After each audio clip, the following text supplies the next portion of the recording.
Welcome, ladies and gentlemen. Welcome to this week's edition of the Sunday Wire. I'm Patrick Henningsen, your host. We are streaming out live at 21stcenturywire.com. We're also on Rumble, YouTube, Facebook Live, X, as well as BitChute on all those live streams. And then afterwards on the audio podcasts as well, you'll find us there. Again, I'm your host, Patrick Henningsen. The story that we will be focusing on today, self-explanatory. You guys have seen the news. You've seen what happened. It's world-changing. And we'll be joined after the break in Overdrive by our teammates, as well as possibly a few drop-in guests. So we'll see who comes on to help with the commentary on this. But in the meantime, we do have a major world-changing situation. And really, the title of the show is The Sum of All Fears. And the unthinkable has happened. Israel has initiated, with the United States, jointly initiated an unprovoked war of aggression against Iran. And this was always on the cards. So make no mistake about it, this is not happenstance. This didn't happen as some catastrophic error. This was pre-planned by the United States using its proxy Israel in order to initiate a series of events that will probably culminate in the use of a nuclear weapon against the Iranians. So this is the sort of cycle that we're in right now, unfortunately. And everybody has to really understand exactly, the role that their country is playing in all this.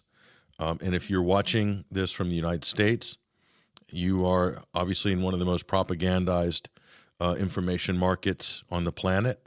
So you're going to be told that what's happening right now is that Israel's been threatened and they have a right to defend themselves, and Iran is harboring a secret nuclear weapons program.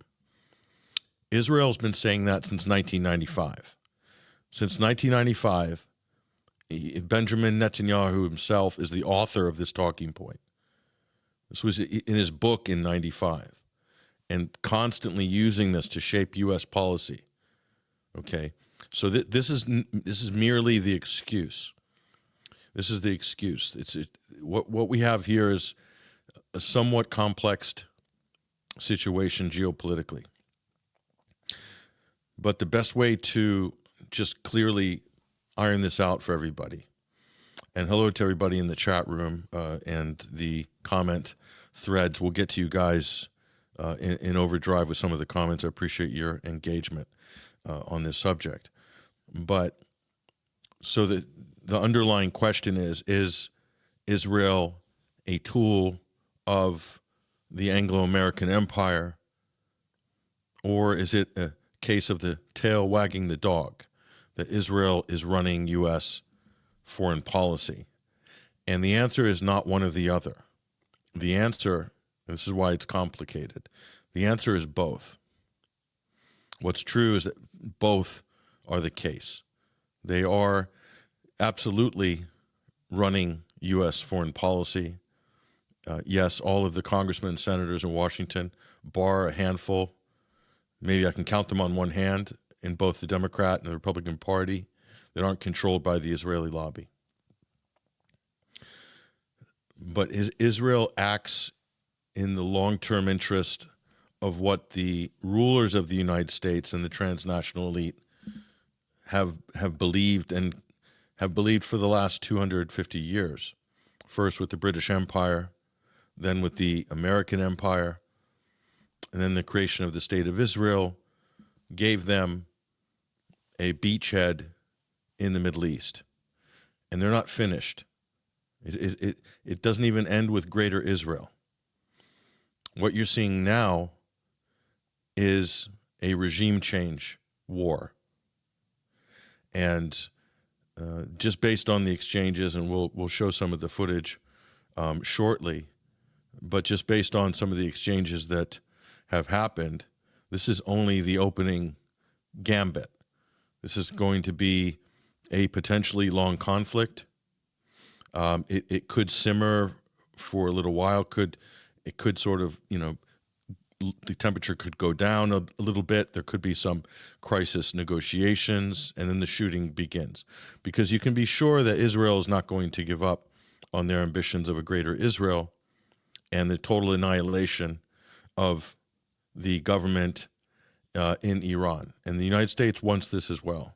They want to annihilate and to destroy the country of Iran and then rebuild it, and then use it as a base of operations to attack China. That's the long-range plan. They want to disrupt and sabotage the Belt and Road Initiative, and Iran is a very important part of that. And also to prevent Russia from building a trade corridor to the Indian Ocean. At all costs, the British and the Americans want to prevent Europe from coming together with Asia overland. Because when they do, it cuts the Americans and the British maritime power, geopolitical power, the Anglo-American geopolitical maritime trade routes, etc. It cuts them out really, takes them out of the driving seat of the global economy, and they won't be directing affairs at that point for the planet. They become another pole in a multipolar world. And overthrowing what they call the, quote, regime in Iran is an important part of that. And they'll use all sorts of excuses to get you to buy into this agenda, like this is a clash of civilization, Islam is not compatible with the West, et cetera, et cetera. There's all sorts of talking points that they'll continue to use to basically manipulate the public into accepting this sort of what's coming. And what's coming is, and we'll look at some of the quotes and statements shortly as well, but what's coming is the use of nuclear weapons, either low yield or high yield, against Iran by the United States. This is absolutely coming. Or by Israel. And this is going to shock some people when it happens. And when you're talking about Benjamin Netanyahu, when you're talking about Israel and sort of the types of people that are backing President Trump, okay, these are ruthless, absolutely bloodthirsty, evil people. These are the worst of the neocons, okay? They are in control right now, and they are driving the U.S. and the world towards World War III. Make no mistake about it. That's what's happening. That's what you are seeing unfold right now. The conventional exchanges, and you can see some of the footage on screen here. This is a live stream from Al Mayadeen, the damage in Tel Aviv and in Tehran. So the Israelis and the Iranians are exchanging, trading missile and cruise missile and bombs. Israel's carrying out targeted assassinations in Iran. They have massive amount of subterfuge, clandestine hitmen, etc., all over Iran, and they're taking out one by one members of the government in a very deliberate fashion. This is what Israel and America call decapitation. This isn't about the nuclear program. It's not. The U.S. intelligence themselves have said that Iran does not have a nuclear weapons program. Tulsi Gabbard herself said as much at the end of March. And did everyone notice where's Tulsi Gabbard about this so-called intelligence? No speeches, no tweets, nothing. She's gone AWOL.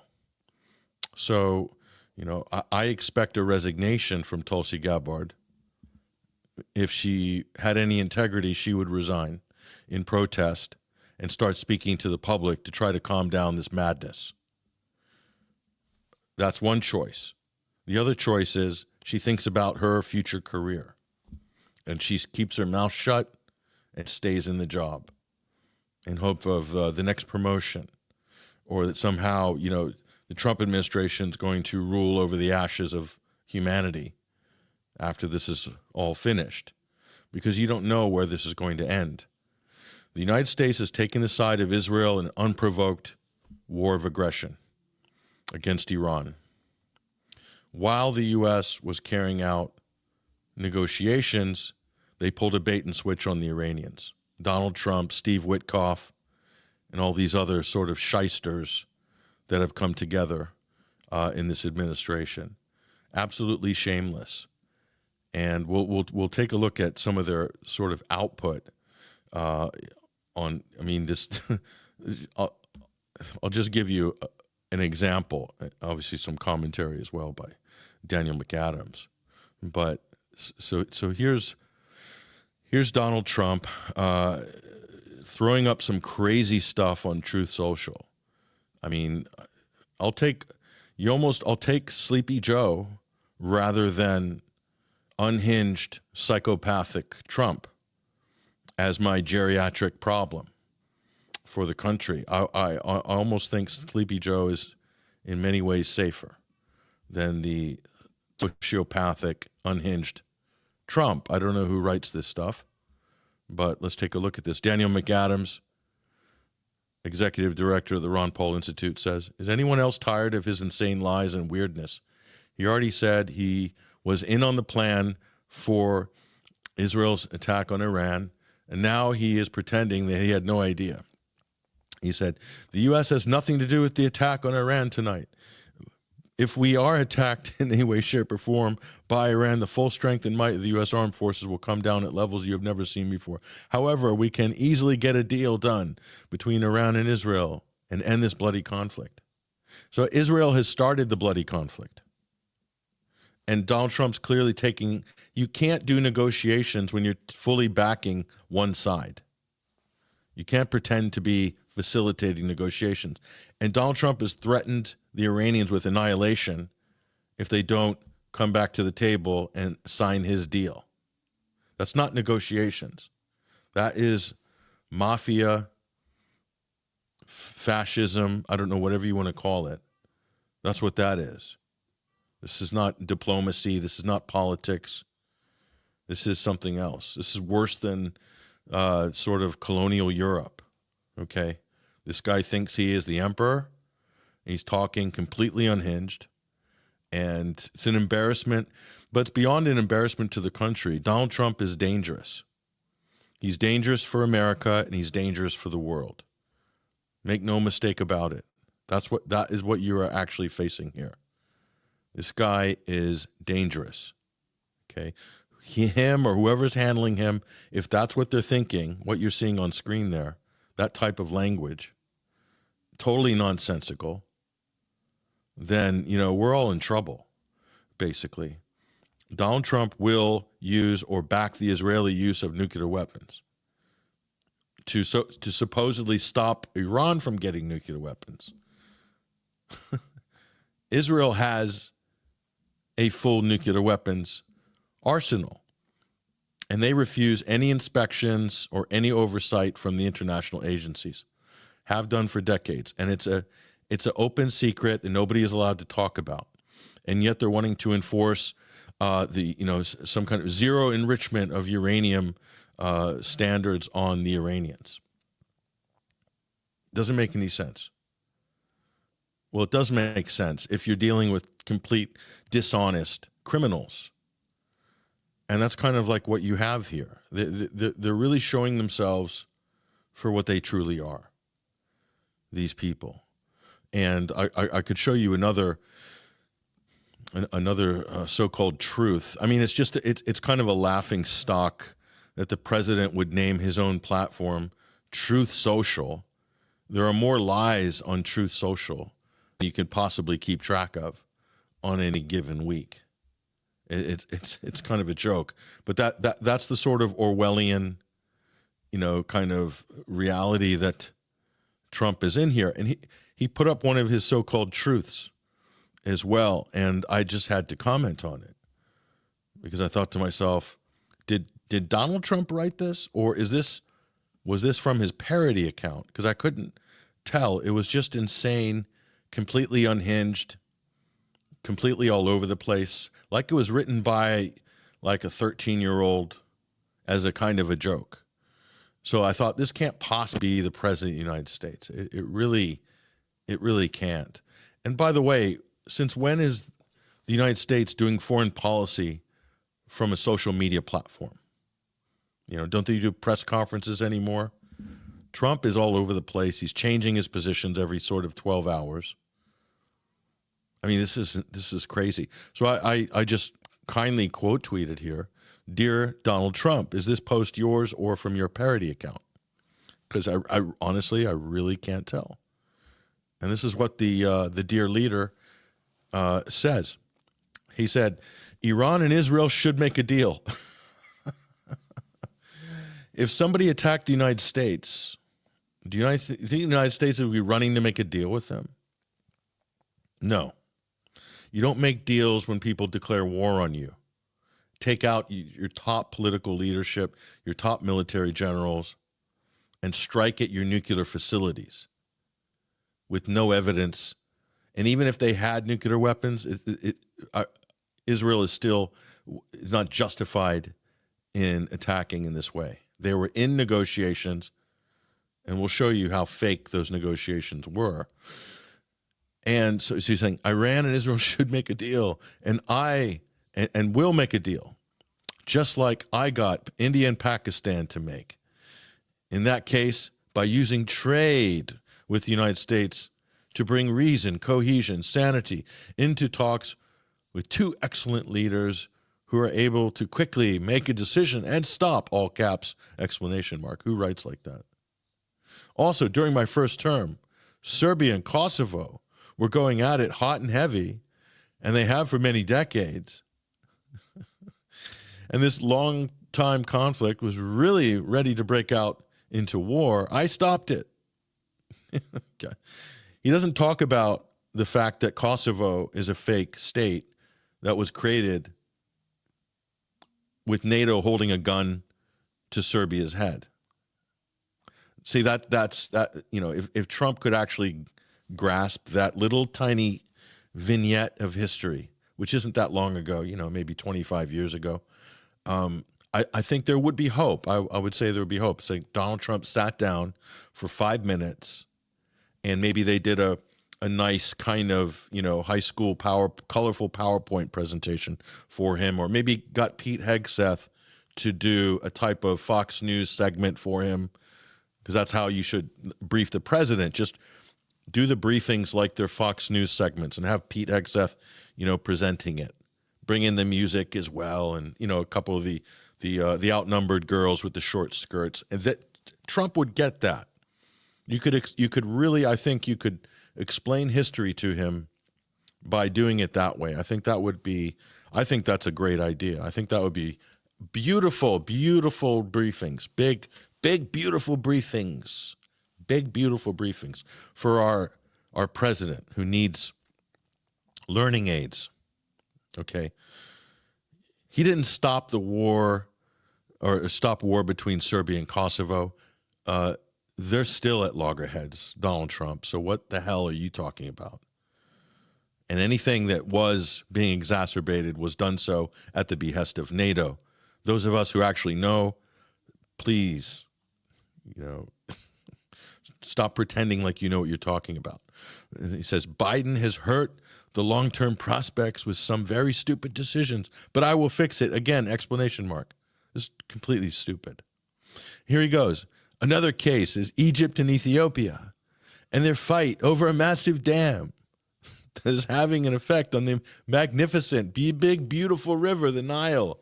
This is big, beautiful river, says Trump. There is peace, at least for now. Peace, at least for now. So, like, if people don't attack each other, he'll take credit for it, because he'll claim that he made a phone call. It's just ridiculous. Do you want me to do a master class for the president about the Horn of Africa? How much absolute CIA sabotage, just dirty wars, one after another, between the British and the Americans and the Israelis? Do we want to talk about that in South Sudan? You want to get into it? Oh, I'll go all the way back to the Suez. We're all the way back to 1956 and come to the present day. Trump doesn't have the attention span for that, so forget it.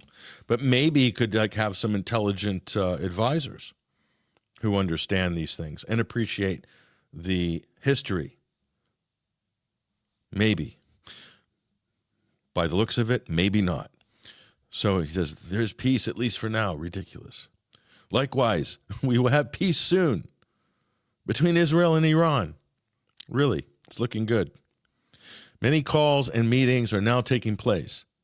I do a lot, and I never get credit. What kind of pathetic comment is this from a U.S. president? I never get credit. I mean, gosh, people are calling him a narcissist, and he is acting like a narcissist, like an overgrown child.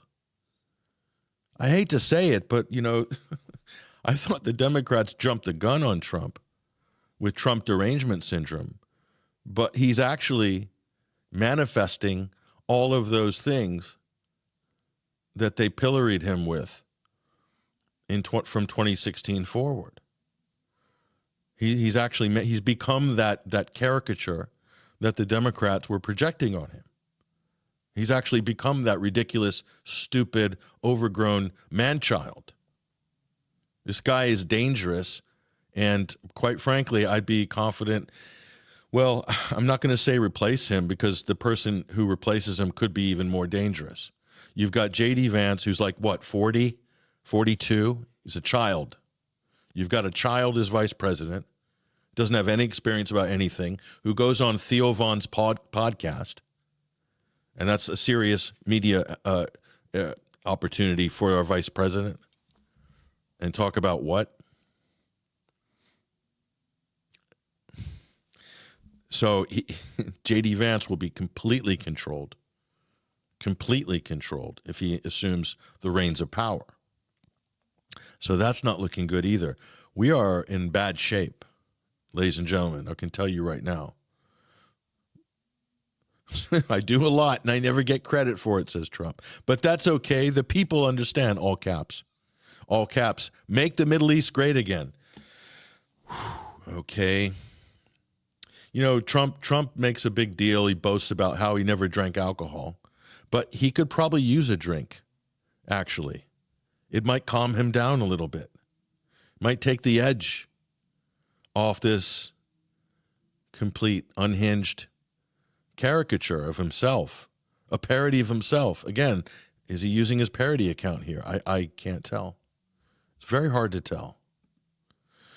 So that's where we're at, folks. It's not ideal, but it is what it is. This is where we're at. We're looking down the barrel of World War III, and we've got a completely unhinged president, doesn't know what he's doing, and really probably doesn't care what he's doing, or whether it doesn't care if what he's doing is right. You know, just an inability to self-reflect in a way that I've never seen in any human being in my lifetime. I mean, it's like a comic book character, but even comic book characters have a through line of logic that you can follow through the story. Trump has no through line. He's all over the place, this guy. So, you know, that's what we call it the sum of all fears. That's the show graphic today. This is the show graphic for the sum of all fears. Donald Trump is the weakest president in the history of the United States. And when you have a powerful country like the United States and you have a very weak leader, disaster follows. Not just disaster for America, but disaster for the world. And right now you have the weakest president in the history of the United States. Joe Biden had more fortitude and backbone than Donald Trump. And by the way, again, Biden had the excuse that he had dementia. What's Trump's excuse? Apparently he doesn't drink.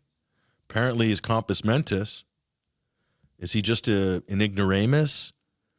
Is he insane? Has he got a clinical psychiatric condition that we don't know about? I mean, what's his excuse? This is dangerous.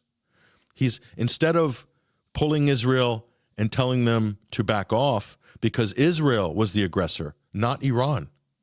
The United States' role should be to calm the situation down, to prevent World War III. Instead, he's throwing all his support behind this war criminal, Netanyahu. The guy, Netanyahu, is in the dock in the International Criminal Court, indicted for crimes against humanity. The evidence is overwhelming.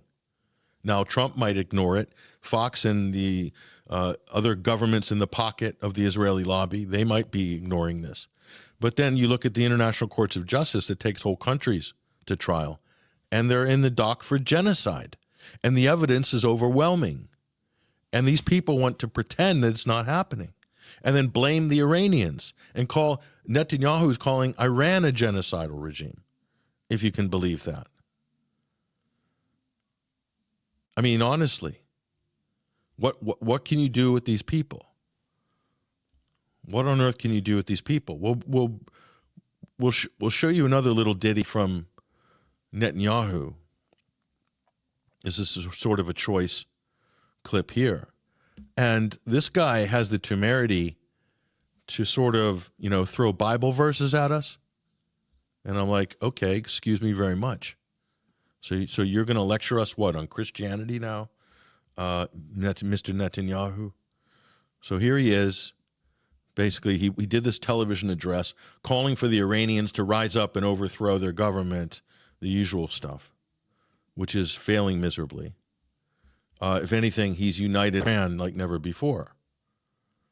And so here he is. We'll give him a little bit of airtime here. And I can't believe he said this, but it's we'll play it.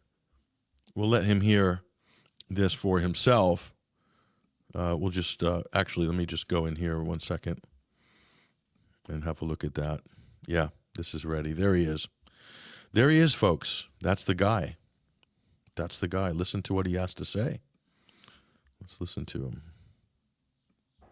The hardest decision any leader has to make is to thwart a danger before it is fully materialized.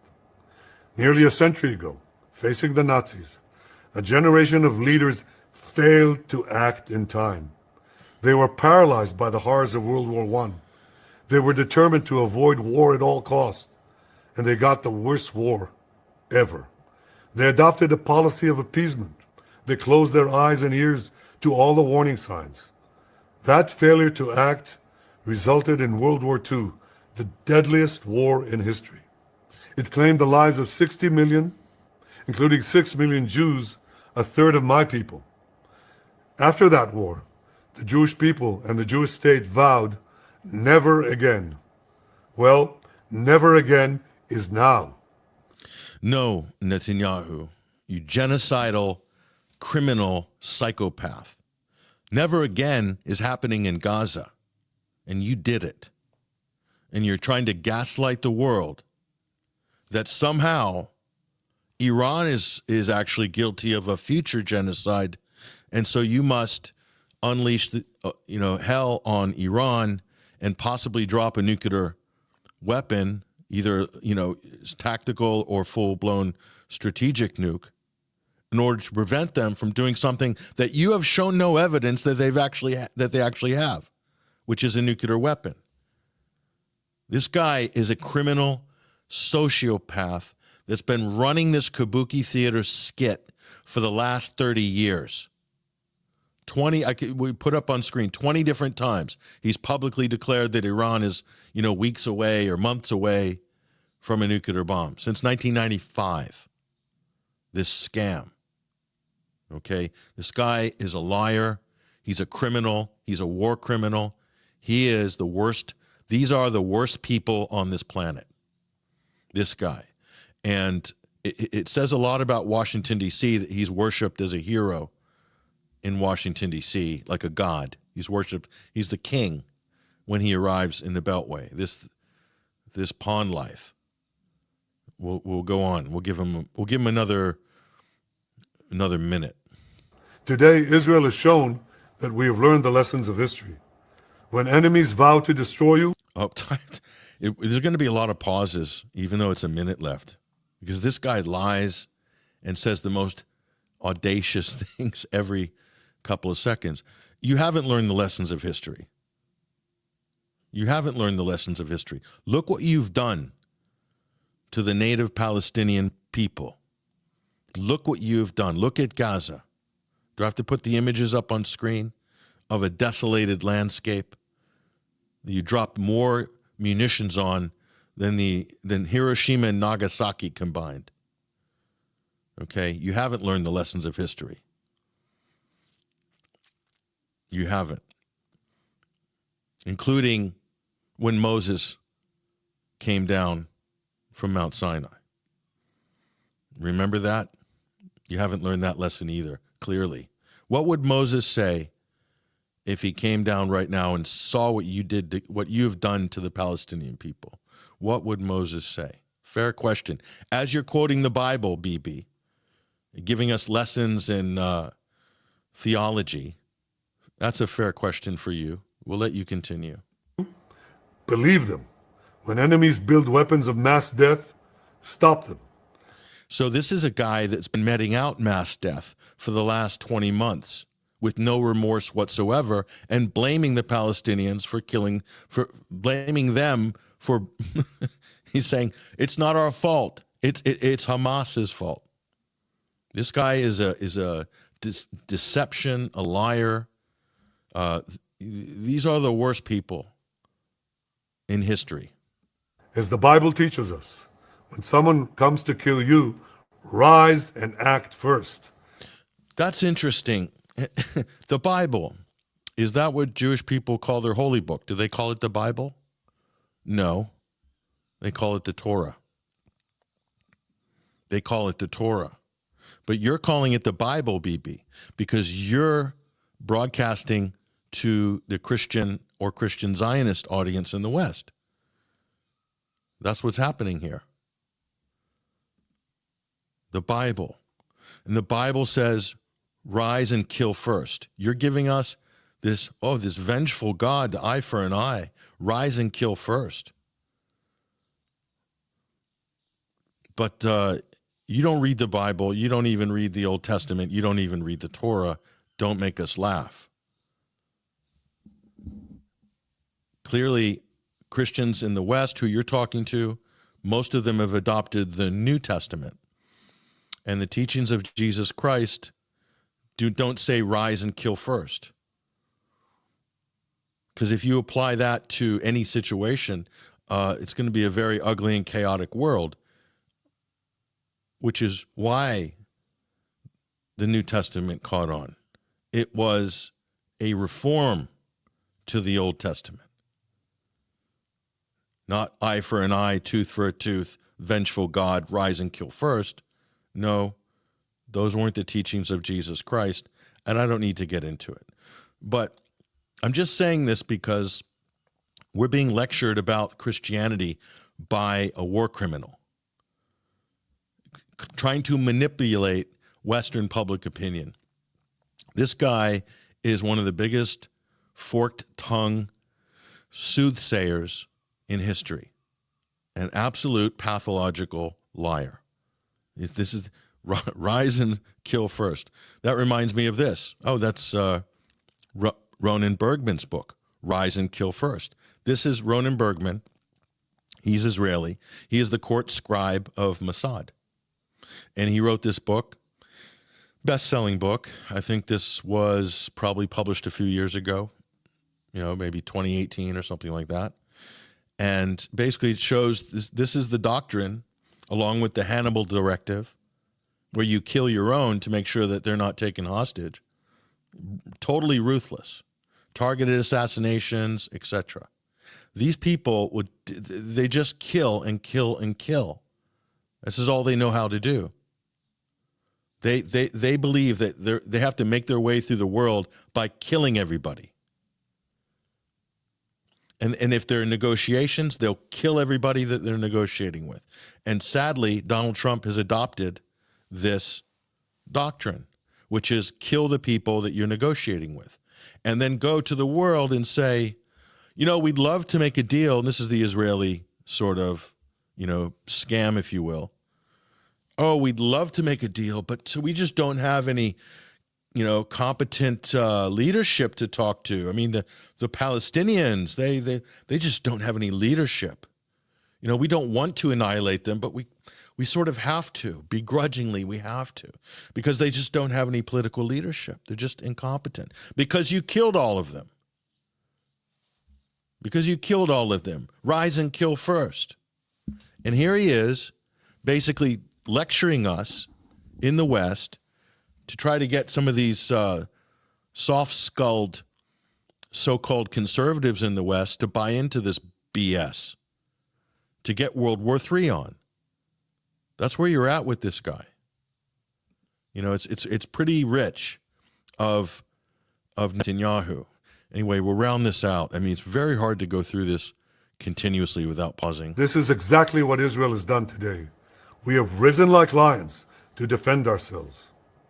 Over 3,000 years ago. So a preemptive strike to defend yourself against something you have no evidence that's threatening you. Oh, the evidence is I say they have a bomb. So if Benjamin Netanyahu says they have a bomb, then they have a bomb. Okay.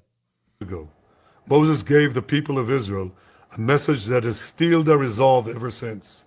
Be strong and courageous, he said. Today, our strong and courageous soldiers and people stand together to defend ourselves against those who seek our destruction. This guy is too much. He really is too much. He's going to go down in history. He's really going to go down in history. Netanyahu. What a beauty. I can't play the rest of that clip because it's just so outrageous. We're going to take a break right now, and we'll try to connect a couple of our special guests. We'll be back in just a few minutes. I'm Patrick Henningsen, your host. This is the Sunday Wire. Stay with us in Overdrive. We've got a couple of great guests. We're going to continue this conversation and go even deeper on the prospect of a false flag, because the U.S. needs a trigger to get in to the war on the side of Israel, to bomb Iran. And what would be better than a false flag, especially one on U.S. soil or against, quote, U.S. interests or some, or, the hundreds or thousands of U.S. military installations around the world. Everything's a potential target for, mythical sleeper cells. Is that the way it's going to be? Well, we see a lot of people hyping this up in the media, and we'll talk about that, especially with Hesher, who is well-versed in this particular topic. But stay with us. We'll be back in just a few minutes. For in the final analysis, we all inhabit this small planet, and we are all mortal.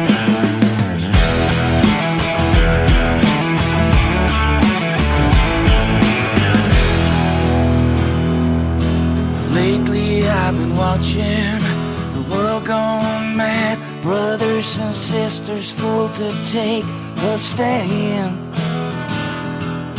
to hate their fellow man, another man.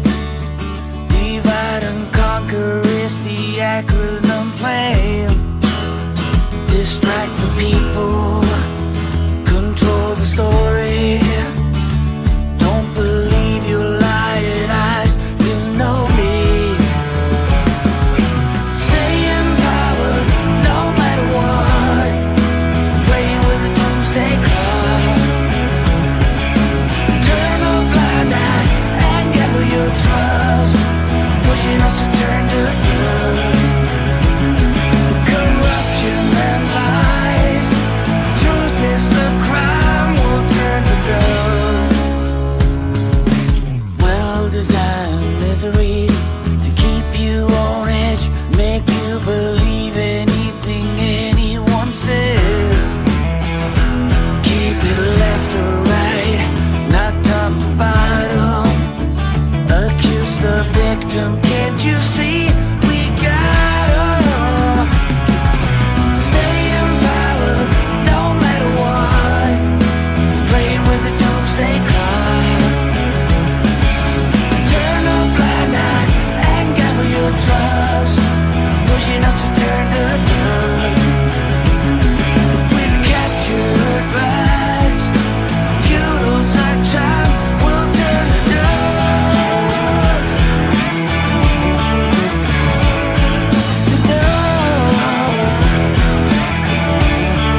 Welcome back, everybody. Welcome back to the Sunday Wire. I'm Patrick Henningsen, your host.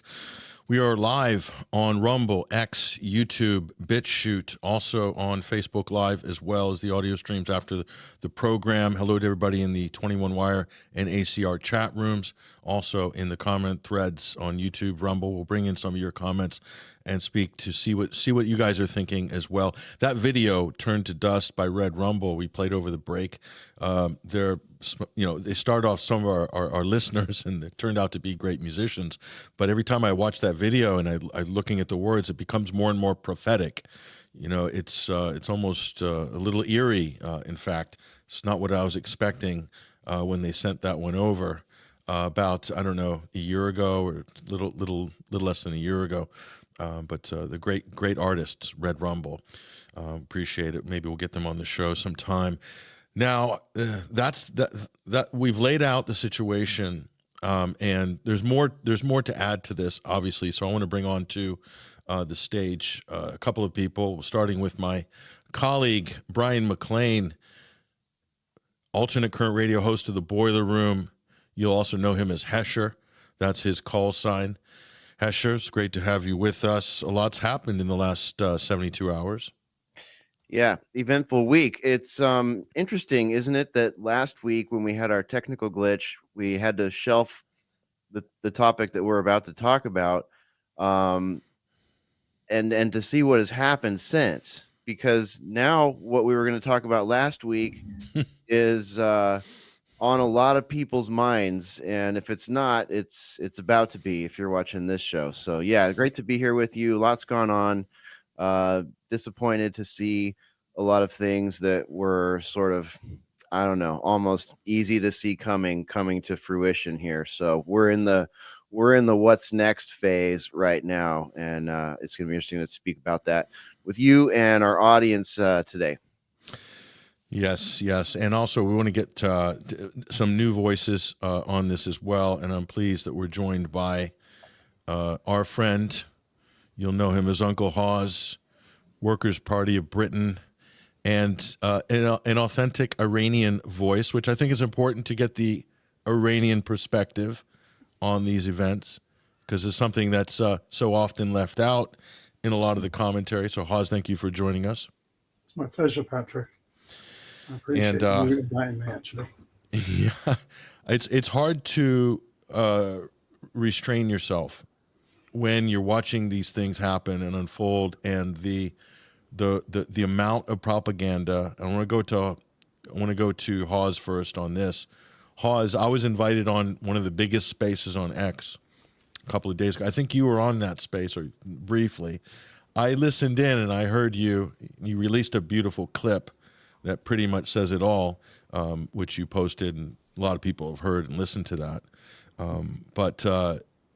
I just, the propaganda, the organized propaganda to obfuscate the truth and to promote a false war narrative, to me, it's just, I don't see any difference between that in the so-called alternative media and Rupert Murdoch's, News Corporation before the Iraq War. It's the same, just the platforms are slightly different. The technology is a little different, but it's completely controlled because they get boosted and we don't, and they get millions of views and we don't, because we're not preaching the war party line or the Israeli line. So, Hawes, I want to hand it over to you. Firstly, just give us your feelings, your thoughts about what has happened in the last 72 hours. We'll start there. So just want to say about those spaces, I am 100% in agreement with you that they are, in fact, the latest version of the mainstream media. So what the mainstream media was with TV and radio, with complete control over it, they're doing that here now on Twitter. And forget about everywhere else. Nowhere else really matters. The only place that's really where the news is being used and it's weaponized properly is on Twitter. And these Twitter spaces with our friend, well, he's not my friend, but he's someone who does it, Mario, is the place where you go there. And literally, I was the only Iranian on the space. The other Iranian they have there There's a young man who I adore and love, and he's a good lad, but he does not want to argue with them because all he tries to do is give the news. I'm not interested in giving you news. I'm interested in giving you how I feel as a passionate human being with the suffering that I'm seeing that's taking place in Gaza, Lebanon, Syria, and everywhere else. And now you brought it to my doorstep as Iran. And what, you think we're going to just sit there and stay quiet for you? How I felt on the night of the bombing, I was gutted. I was absolutely devastated because they took out 4 people, because all Israel knows how to do is backstab people.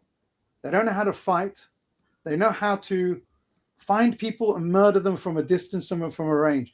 That's what they did. And they killed 4 people who were the architects and brainchilds of the IRGC, which is effectively the immune system of Iran and has kept it safe. That is what the IRGC is. People may not like them, but guess what? They've kept the nation safe. And they are the ones that they took out. Okay, fair enough. What I can guarantee you is you will not take out another person again. You will not take out another member of the IRGC command structure. Because right now, because we know what you're like, because you did exactly the same thing in in Lebanon.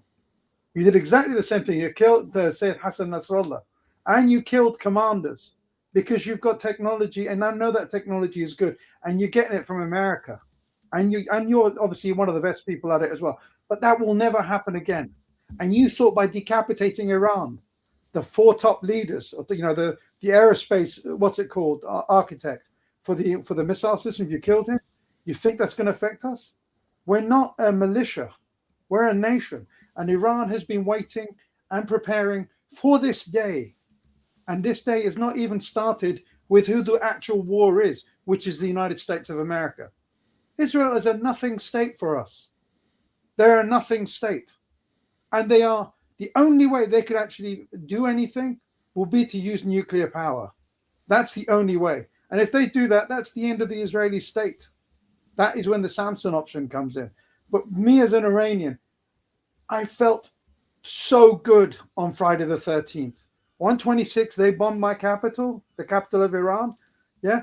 And in the evening, Dar Dilam, which means the fire in my heart, was quenched when I saw those missiles coming to Tel Aviv.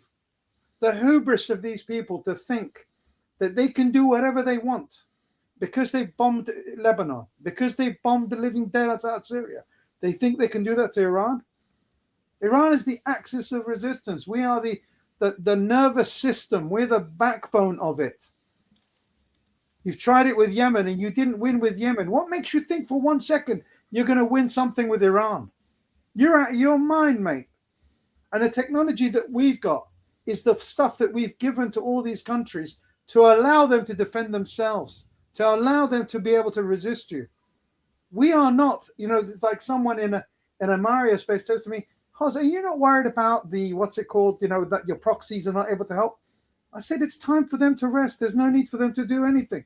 They've suffered enough. Let us now take the shoulder. We'll take the pain. We'll take the missiles from Israel. Let Gaza get some rest for 2 days. Let those mothers in Gaza and those children sleep for 2 days, 3 days. And let us take all the body blows for you. And I promise you, Israel is going to suffer. And it has suffered. It's not suffered enough yet. Because what Iran has done to their infrastructure, 3 of their military bases have gone off the fucking map. Sorry, I'm swearing. Sorry, I'm so angry. Pardon the French. Pardon the French. Pardon the French. I apologize. But you've got to understand, yeah? We've taken out 3 of their military bases. They're not allowed to show those pictures. They have lost those bases. And what we're doing to Tel Aviv is still not 1% of the damage that they've done in southern Beirut. Not 1% of the 90% of destruction they've done in Gaza. This is not about revenge. This is about making them understand. We have a saying in Britain, what do you do with a rabid dog? You put it down. Israel is the rabid dog of this area. And it's got this philosophy of the greater Israel. You're going to have a greater Israel? Try it. See what happens. You've now picked on a country that has been preparing itself for war with America. Iran's missile systems, all of our strategic depth and everything else. It's about fighting the United States should they decide to attack us. Do you really think, as a country with 20,000 kilometers between the top end of you to the bottom of you, we've got enough missiles to be able to hit every square meter of your country and damage it? We're showing restraint and only hitting the things that we need to hit, unlike you and what you've done in Gaza. Patrick, yesterday I loved watching a video of an Israeli guy one night before showing me how the Iron Dome is going up from the top of his building, and he's happy. The next night, that Iron Dome got blown up on a video that he was taking. And I'm like, that's your Iron Dome, mate. That is precision. Iran has taken out your Ministry of Defense. It's taken out your depots, your fuel depots. Carry on. And we're not stopping, and Iran does not want to stop. And I said, and I've said it to you, Patrick, before in Spaces, I said I can't wait for Israel to attack Iran, because we as Iran can't attack them first, because we've got people in our country who are called the reformists. And if we were to attack, they'd say, you've brought this on us. Same situation as Hezbollah saying, you brought it on us, where the whole country is divided with, if we attack first, we're going to, and we wanted to attack, to do what? To stop what's happening in Gaza. But we had to wait, and we had to wait. Now, the whole world has seen what Israel has done. The whole world has seen what Iran has done. And you know what? We didn't start it. But I swear to you, and I promise to you, we're going to shape the ending of what happens here. Have no doubt whatsoever that the ending will be something that we planned in Tehran, and it's something that these guys are going to have to accept. There is no way that we're just going to walk away from the situation. They're pleading through their proxies and agents. Can you please stop bombing us? No. Stop killing people in Gaza. A permanent ceasefire in Gaza. Release all the prisoners that you've got in prisons that you're raping left, right, and center. And make sure there is no more like annihilation and assassinations of the people of Gaza. Because every day they're doing that, Patrick. I saw a video of an old man who couldn't even take a long step. He was destroyed by a missile. They're doing it for fun. This is a genocidal group of people that do not deserve to stay in power. They need to be removed from their position. This is a society that is sick, that thinks it's okay to kill people, to starve 2.3 million people. What are you doing? It's not acceptable. We live in 2025. We're not living in a world where you can be the biggest bully in the world and you're sitting there in a room full of cowards and a room full of, people who are not willing to stand up to bullies. Iran is not going to be cowed by anything you want to do. You do what you want to do, and we'll give you an answer. And if the United States of America wants to get involved, we're ready for that as well. It's up to them. I don't want to see it because I don't want to see body bags in Iran or in America. I don't want to see an aircraft carrier destroyed, but I promise you, if the Yemenis are able to drive their aircraft carriers deep into the Arabian Sea, I swear to you, the Iranians will sink your aircraft carriers. And if that's what you want to do, that's the end of your projections of power through your aircraft carrier fleet. And I promise you, there'll be no bases left in your area. There'll be no American bases in Abu Dhabi, none in Qatar, none in Saudi, none in Iraq. The ones in Iraq will get invaded by the Shahab. There'll be nothing left for you to do. There'll be all of your Asian, the only place that you're not going to get attacked is Turkey. That's the only place. But all your other bases, I swear to God, they'll be taken out. I've seen Al Udeid Air Force Base because I was in Qatar. I've seen it close up. It doesn't need a lot to stop it from becoming an Air Force base. You don't have the military hardware to be able to put up with the overwhelming number of missiles that Iran can deploy to every single one of your bases. There is a Red Cross hair tag on every single one of your bases. Do it. That's what I've said from the beginning. Do it and see what happens. If that's what you want to do, do it and see what happens. Because Iran is not looking for wars. But I promise you, we'll end it with you. And then you can go and do what you got to do, which is what our friend Scott Ritter said yesterday. America will not suffer the loss of an aircraft carrier. They're going to hit you with nuclear weapons. That's what you got to do do what you got to do. Go for it, mate.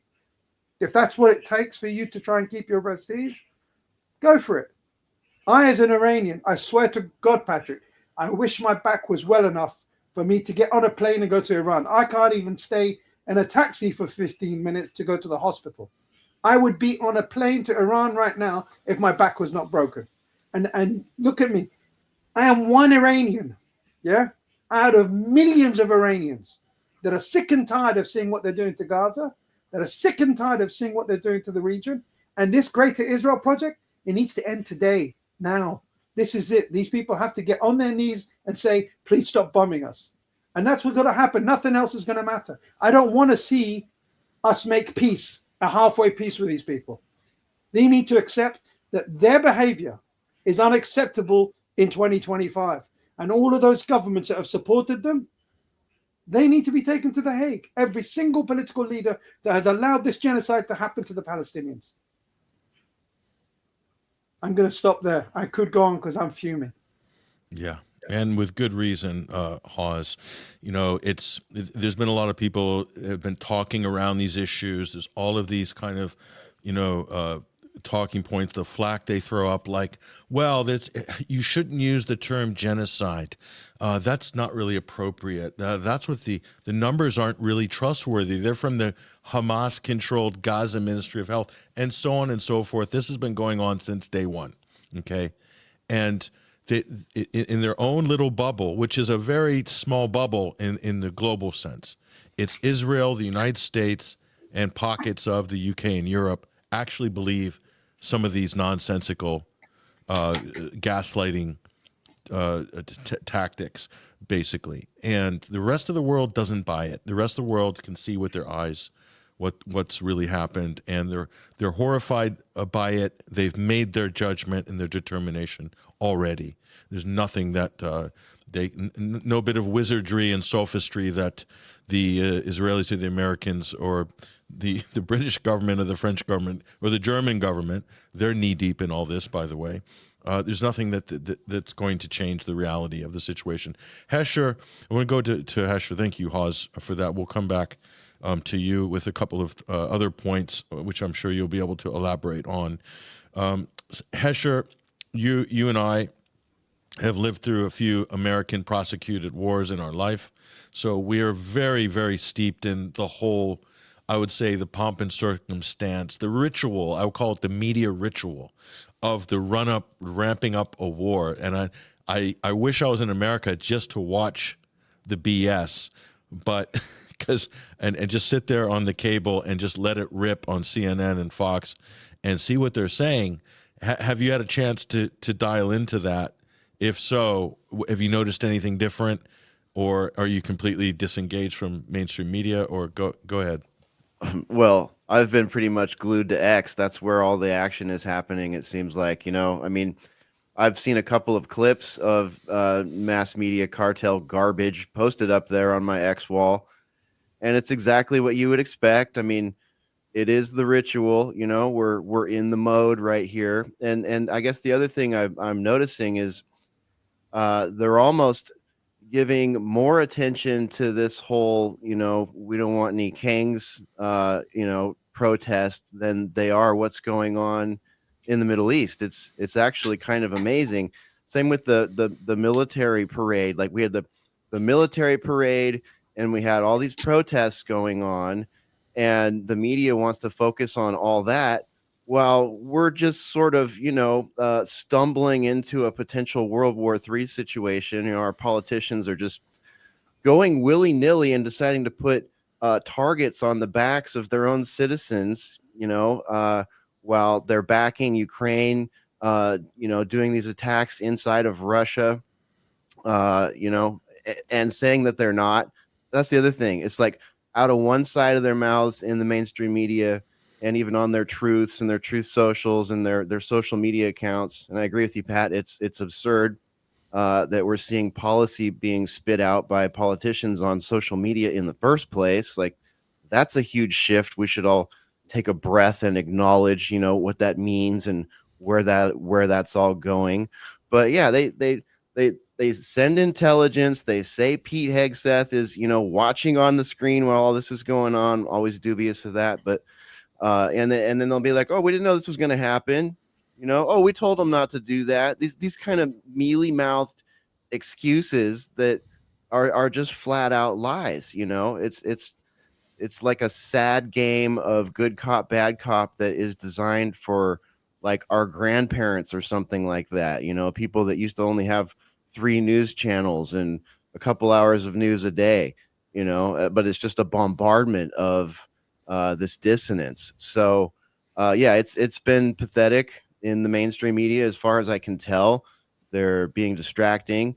And when they are talking about it, they're being very warmongery about it, you know. So yeah, pretty much exactly what you'd expected. You're not missing much. The ritual is the same as it has been. Weapons of mass destructions, blah blah blah, all this biblical garbage. You know, I'm sick of the biblical stuff coming from these people. It's like, get out of here with that. You know, we're living in 2025, and we would like to have peace. And you know, they say tens of millions of people voted in Donald Trump because he said no new wars. There was a promise of no new wars. He was supposed to be the peacemaker, and now it's just like the deal maker. You know, the threatening hustle of the mafiosa tactic. You know, like a protection racket or something. Like, you got to come. We're gonna beat you up, and then you got to come to the table, and you got to let us make a protection deal with you. But we're the boss. We're in charge. Saying this to sovereign nations, while sovereign nations have been watching the United States and the whole Atlanticist bloc subvert, destroy, collapse countries left and right. And oh, by the way, doing the same thing here at home, doing the same thing to their own citizens here at home with their garbage culture wars and all this stuff. And we know it's the same crew of people involved in that that are doing all this. Yeah, divide and rule. And just to show you how underhanded it all is, we'll bring I'll bring this up on stage here, and this is okay. This is the Times of Israel, guys. Okay, U.S. helped lull Iran into a belief no attack was imminent during negotiations. Israeli source: the attack on Iran was preceded by a deception operation that includes media, diplomatic components, both internal and external, involving various actors. That includes Steve Witkoff, who's acting as an Israeli agent. Okay, nobody heard of this guy. Nobody heard of this guy before Trump came in, and all of a sudden he's the de facto Secretary of State, running around, basically managing 3 failed geopolitical flashpoints, 3 failed negotiations. And why is he in there? Is it because he has great knowledge of Russia? Certainly not. He couldn't name the Donbass republics. Okay, that's how deep his geography is. But he is handpicked by Israel, and he's there to deliver a result for the Israeli lobby. But he's masquerading as this American diplomat guy. And here we have admission from Israel, and they're being quite open. The chutzpah, Haz, you could say, the chutzpah is kind of showing. They're not hiding it now. They're sort of proud of what they've done here.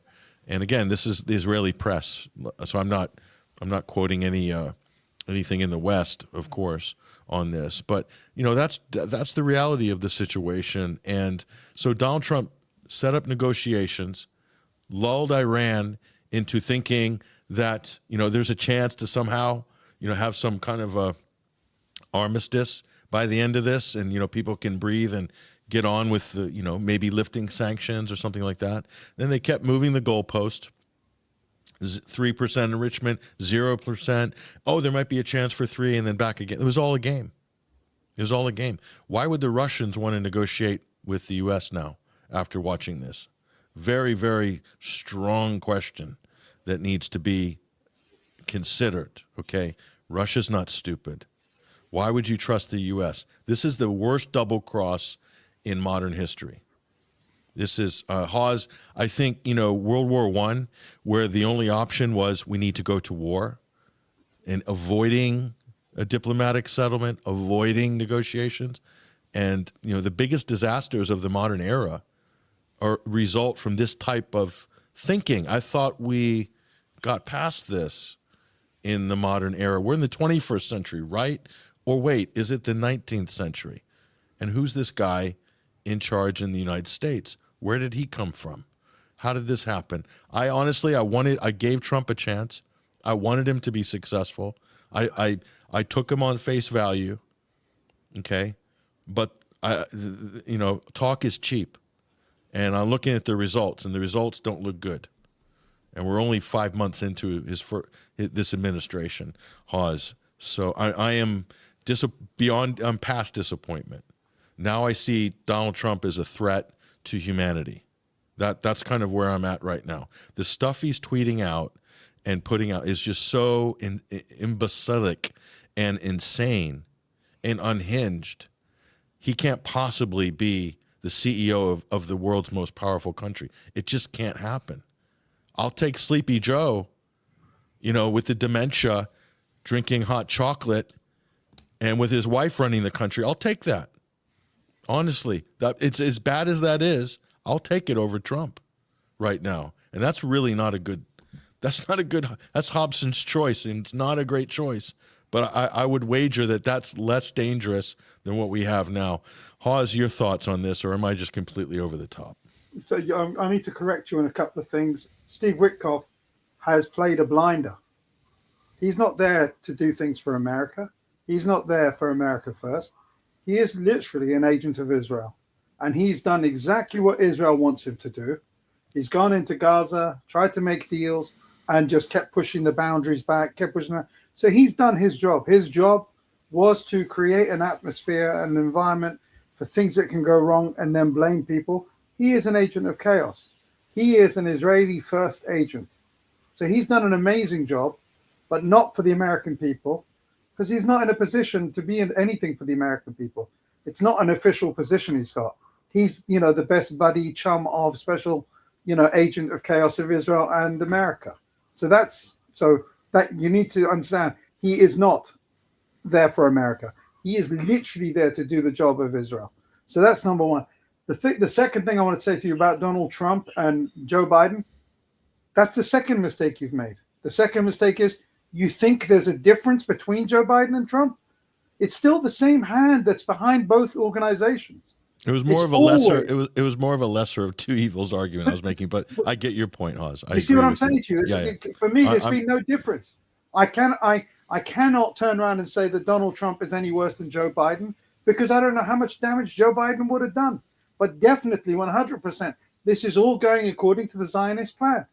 And it is a Zionist game plan. And, America's basically, unfortunately, unless people in America decide we don't want to lose our country, right? And I mean lose their prestige and stop being a superpower and just become another, world power and be a small part of the world power group. Because the economy of America is not what it used to be. And your debts are eventually going to come to a point where you can't keep printing money. And you're not going to be able to just do what you want to do financially. When that happens, guess what? The world's going to come crashing around your ears. You may have the biggest, baddest military in the world, but guess what? Rafael airplanes were taken out by Chinese airplanes. You think their planes are worse than yours? 3 F-35s, which is the elite fighting airplane of America, taken down by Iran. People need to, what I say to people is, don't rely on your capacities that you think have got. And it's just something about just being a bit more humble. And don't think everyone's an idiot. Don't think Iranians don't know what they're doing.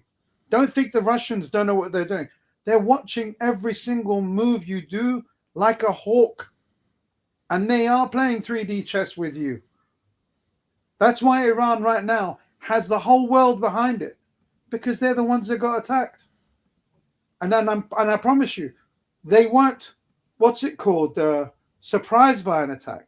They were only surprised by the timing of the attack. They knew there's going to be an attack. They didn't realize that the Israelis would have the audacity to attack and kill leaders like they did in in Lebanon. That's a strategic mistake of the intelligence apparatus of Iran to not take into account that something like that will get done by them. That's the only failing. And also the other failing is, I don't think that the Israelis did it on their own in Iran. They had help from people. just like I think they had help to kill President Raisi.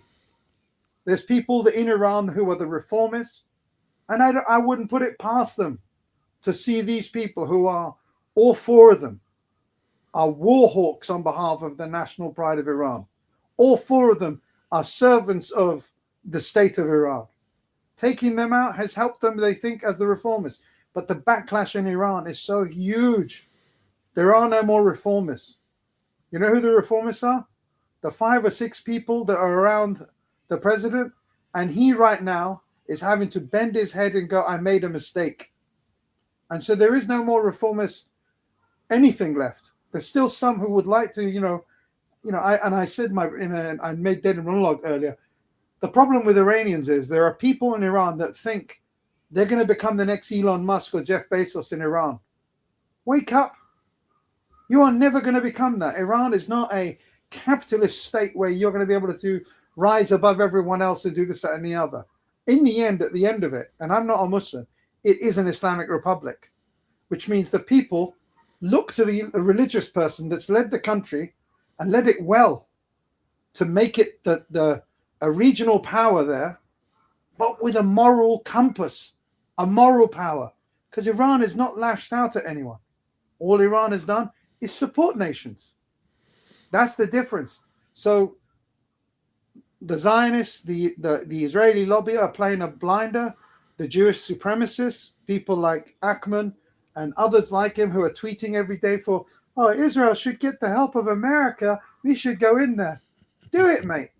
Do what you got to do. Fill your boots and see what will be the final thing for you guys. You may destroy Iran, but I promise you, America will no longer be what it is, and your economy will be destroyed because oil will not be what it is today, because we'll close the Straits of Hormuz for you, and we will bomb every single one of your oil refineries, and I call them yours, the ones in Qatar, Saudi Arabia, Emirates, all of them will get flattened, because if you think you're going to attack Iran and destroy us strategically, and we're going to allow this area to not go up in fire, you're out of your mind, mate. You're going to be paying oil prices where oil is going to be $20 a gallon in America. You tell me what business is going to survive with oil at those prices. And I promise you that's what's going to happen, because we'll take out 40% of all the oil production in the whole of the world. And I promise you, we've got the missile system. When the Yemenis use drones to attack the North Fields of Saudi Arabia, you think a ballistic missile won't be able to destroy your oil fields of your friends and whatever else? You think they've got capacity to do what Israel did with its 3-layer defense and did nothing? Accept it.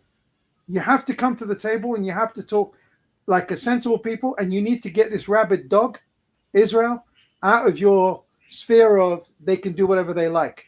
Not happening anymore. It's not acceptable. It's the junkyard dog of America in the Middle East there. The chain is a little bit too long for a lot of people's liking at the moment. But just before this kicked off, there was an intelligence leak, these documents here coming out in the Iranian media, the documentation that Israel was working with the International Atomic Energy Agency chief, Rafael Grossi, who's an Argentinian, and been coordinating with Israel and carrying out its directives, including getting information about Iranian nuclear scientists so that Israel could target and assassinate them. You know, this is really dirty business with the IEA. And just before this Israeli attack, there was a fake report. It wasn't fake, it was a real report, but the contents, the conclusions are fabricated, that Iran is in breach of the non-proliferation treaty and heading towards the bomb. It was a total WMD Iraq style setup. In here, you can see this story is pretty incredible, but this kind of quickly got buried. But it was very important because it shows you how Israel's penetrated these organizations and the U.S. to get them to, create the conclusions. Like Hesher, much like the OPCW did laundering the Syrian chemical attacks, they were totally penetrated by U.S. intelligence to produce the fake results that gave the kind of moral, you could say, justification for bombing Syria or trying to overthrow Assad. And they just kept doing it over and over. And these are UN organizations that are completely infiltrated, totally co-opted. So Iran's saying, "Oh, we don't want to do business with them anymore," and then the international community of the West, America and its G7 allies, saying, "Oh, look, Iran's not complying. Look at those Iranians. They're just not on board. They don't want to play by the rules." And look at this, you guys. I didn't have to look far. Yeah. And this was, I think, in 2019. I think Israel's Prime Minister Naftali Bennett meeting in private with the IAEA chief Grossi about Iran's nuclear activity. The irony of this, guys, and today's film on the Sunday Wire is Israel's bomb, a nuclear radioactive taboo. That's our documentary on the Sunday screening, talking about the Israeli nuclear program. So Israel has a nuclear arsenal, and they're talking to the IAEA about Iran, but Israel doesn't have to declare or come under any supervision. I mean, Hesher, how long can this BS go on, honestly? I don't know. I mean, this is the kind of thing, again, that the entire world had. You're right. People think that like people in other countries are stupid or something like that, or like they don't have the internet, or they're running around in like Flintstones cars or something like this. These policies have been the way of the walk of the U.S. and NATO and the G7 countries for so long now.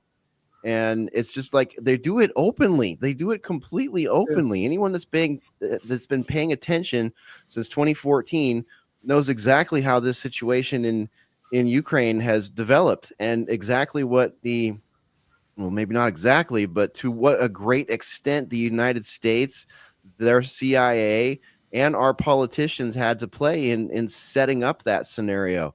And same thing goes with the Middle East. And this goes back well before 9/11, but 9/11 was the planting of the war flag, obviously.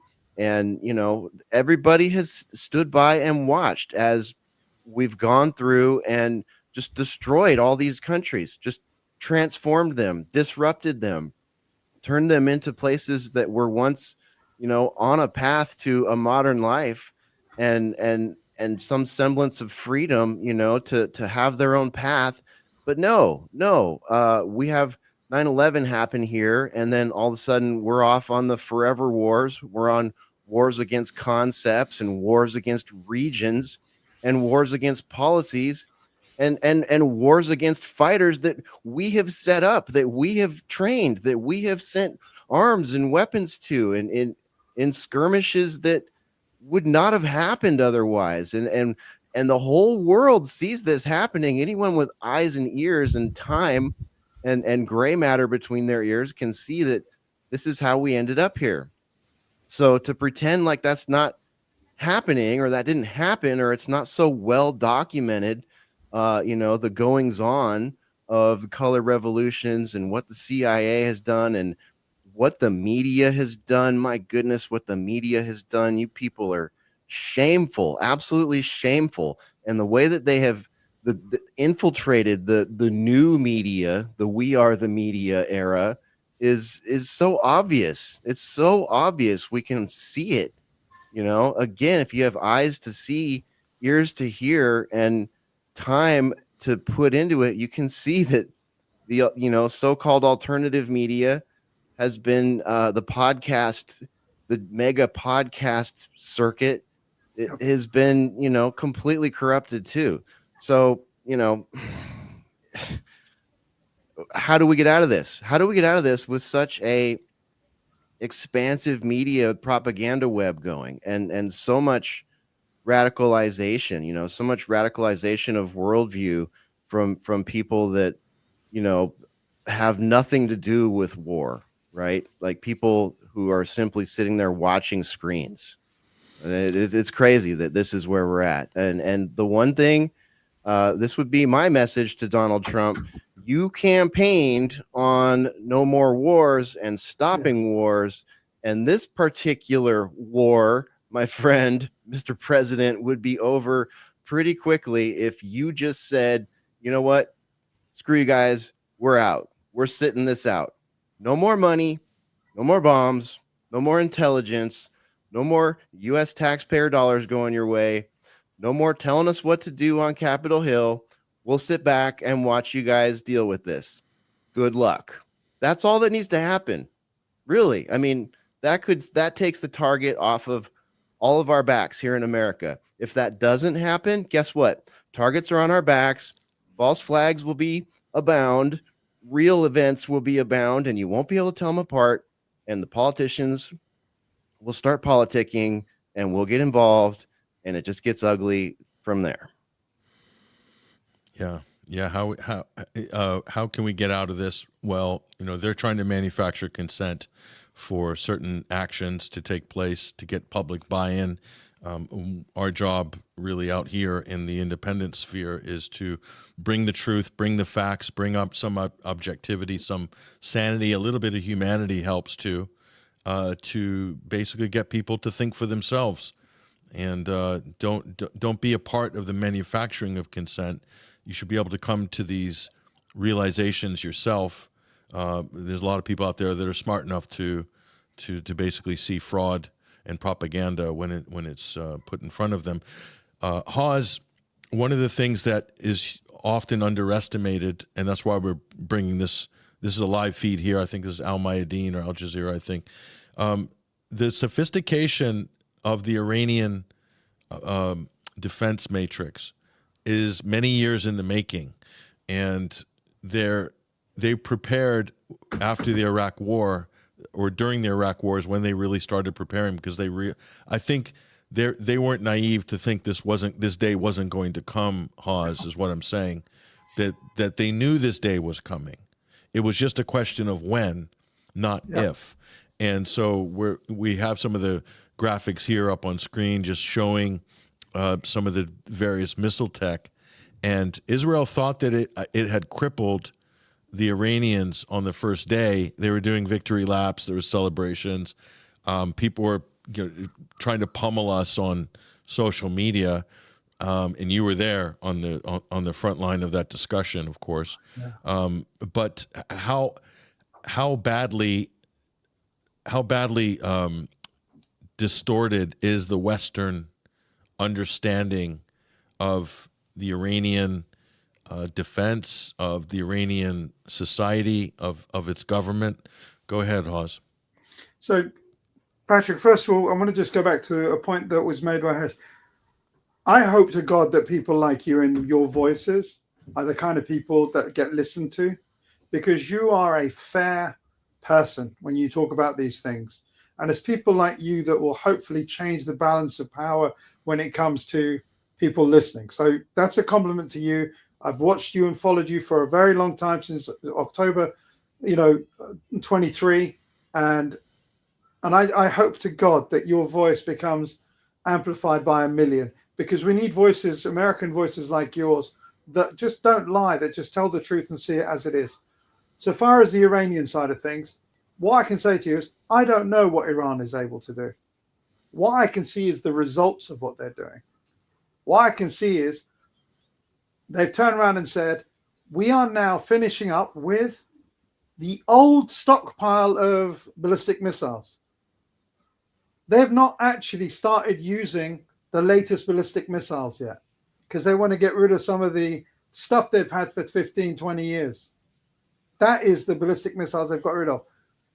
And you know as well as I do that the United States of America has most already got a 6th generation fighter that's already built, okay?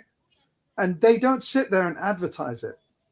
No one who is a serious nation state would advertise what they're capable of doing, because as soon as you turn around and say, our capability is X, they start to work out, how can we, stop X from working? Iran's technology is something that is homegrown, so it's not something they've relied on anybody else to come over and give them any favors or anything. Everything they've done is homegrown. Everything is getting, for instance, a license for the S-300s, and now the Iranian version of the S-300 is as capable as the S-400, without a shadow of a doubt. I mean, I saw videos of the Israelis trying to attack Tehran last night, and all you hear was tuck, tuck, tuck, tuck, tuck, tuck, tuck, tuck. It's working better than the Iron Dome, because the Iron Dome's unable to stop stuff. The Iranian one is stopping stuff. So Because I'm not in the government of Iran. I mean, at the end of the day, I don't sound very Iranian, but I can put a lovely Iranian accent on for you. And I've lived in London most of my life. But I promise you, I have absolute faith that they've got more stuff up the sleeve that we don't know anything about. And they're only going to pull it out when it's absolutely necessary to do that. And that kind of thing I'm talking about is, for instance, I truly believe that Iran has got surface to ship missile systems that will annihilate and remove American warships. But it's not something they advertise. They don't say anything. They just stay quiet. But when the time comes, they'll do what they got to do, because they're not going to be in a position. Because Iran understands it's on its own. There's no one that's going to come and save Iran. And Iran is literally the last wall, okay? It's the last wall against a very barbaric and savage world that we live in. That area is savage. The only person, the only player in the area is Iran that's stopping it. And if that wall goes down, that's it. There will be nothing left. The savagery of Israel will continue. They'll take Mecca, they'll take Karbala, they'll take everything, and everywhere will get taken by the Israelis and the Americans. And there'll be nothing and no one to say anything. It's the same situation as Libya. Muammar Gaddafi gave up X, Y, and Z, thinking he can trust the Americans. You can't trust the Americans for anything anymore. I certainly don't. I've learned a bitter lesson through other people's experiences. And I promise you that Iran's technology, and I'm glad I don't know because it's secret, is going to be a lot worse for the West and for the Israelis than has been shown now. And I can't wait for the newer, more technologically advanced equipment to start being used. And also the other thing is, Patrick, people are sitting there going about Iran's got 5,000 ballistic missiles. I'm like, what do you know? How do you know that? And Iranians don't know that. Where do you come up with this stuff?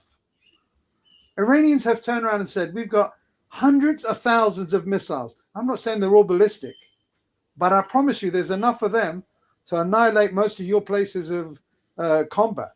Your battlefields, your aircraft carrier, your what's it called? Your bases, all your bases. They'll get destroyed, because when we're able to hit an Iron Dome in Tel Aviv, on top of it, you think we can't hit your fuel depot in your airports? You think we can't hit your command and control centers in your airports? If we can hit an Iron Dome with a one missile, hitting it directly, and that's not me making it up. That's a video from an Israeli idiot that was happy that the Iron Dome was taking shit out. And the next day, the Iron Dome was taken out by one missile, not 50. One. Boom. You think you're going to... No. Iran is doing just fine. It's not going to have any problems dealing with anything that's been thrown at it. And also, you've got to bear in mind, Israel has only been able to attack the eastern and central parts of Iran, the western parts. Our strategic missile systems can fire from the border of Afghanistan to hit a 3-meter square in Israel. You haven't got any airplanes that can go all the way over there. You've got to go through the dragnet of the air defense system that Iran has got to get to the eastern side. You can't win this war. Best thing to do is get on your knees and plead with the Palestinians that they'll accept a ceasefire with you. That's it. And you don't want to do that?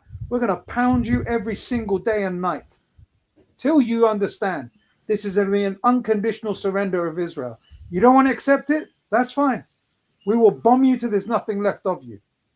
Your military, your fuel tanks, your gas stations, all of them, your airports, your ports, all of them.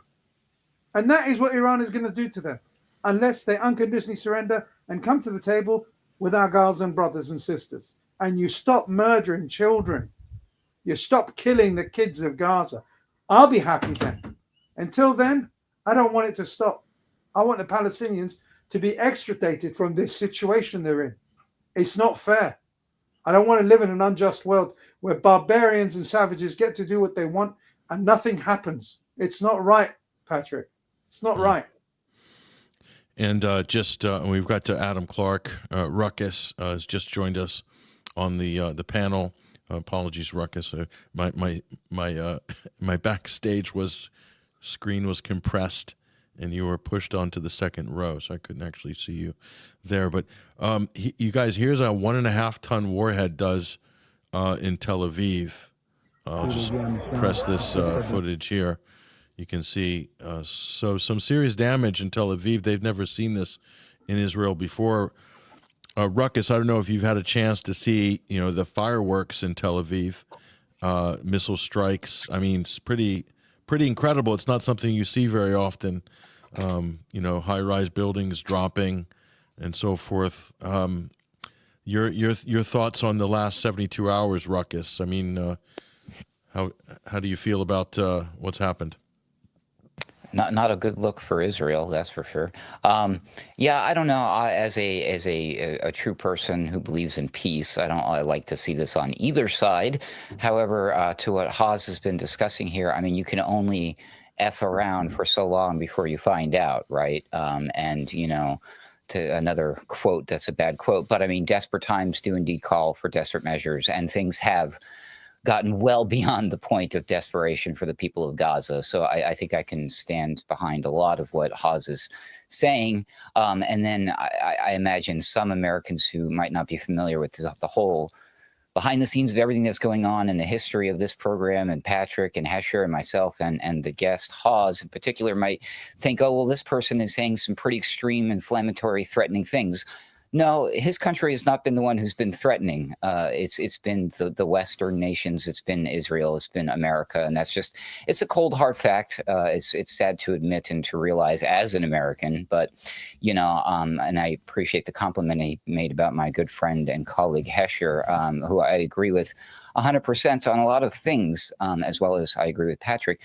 My problem with this whole concept with the Iran thing is I'm less concerned about what Iran is going to do, because Iran's going to do what it needs to do as a country out there in particular. We'll see what happens if we decide to get crazy here against them. It's only fair that they're going to, what are they going to do? Put their hands behind their back and say, okay, you can keep beating us up. No, they're going to have to react. But I'm less concerned about them reacting and doing anything here on our home soil than I am about the false flag thing, because we clearly see that's what they're going to do. Obviously, whether or not it's truly to manufacture consent for whatever the next big stage is going to happen out there, I don't think it's necessary. I think the Israel lobby has got that covered. I think it's going to be used to manufacture consent for further damaging things to us here, making us the bad guys yet again. It's going to be used to ramp up their control measures in the name of safety and security, right alongside all of this, immigration stuff. So, more technocracy out of this in the middle of war. Ultimately, I wonder what's Palantir's role going to play, because as you're discussing the technology, they're not stupid. The American military they're not like, oh, we had no idea that they could do that. Of course, they know that you can do that. And maybe we have some contingency plans in place. Who knows? But I think a lot of our current systems are about to fail on purpose, intentionally, so that the new ones can roll up as the solution. And I think one of the big winners are going to be the drones and all of these things that they've been testing at the Starlinks, all of these big tech brothers who have positioned themselves nice and tight with the current administration are going to be the next big players in this. And I don't know what that means for Iran, Haas, but I think that we are sitting on some really scary technological things that nobody wants this Pandora's box opened. And I think this is going to be an excuse to do it. The other thing I'm concerned about ultimately, and I'll say this and pass it on, is because there is a lot of animosity being realized towards Israel, rightly so, I will say, but it's something we haven't seen until just recently.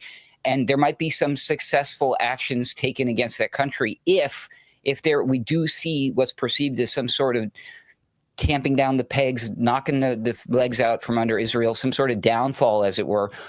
What would that do? Is that going to embolden some of the more actual, organic, extreme groups of people and factions out there all over the world to do even more stuff? I don't know. So it's very tense times right now for all of us.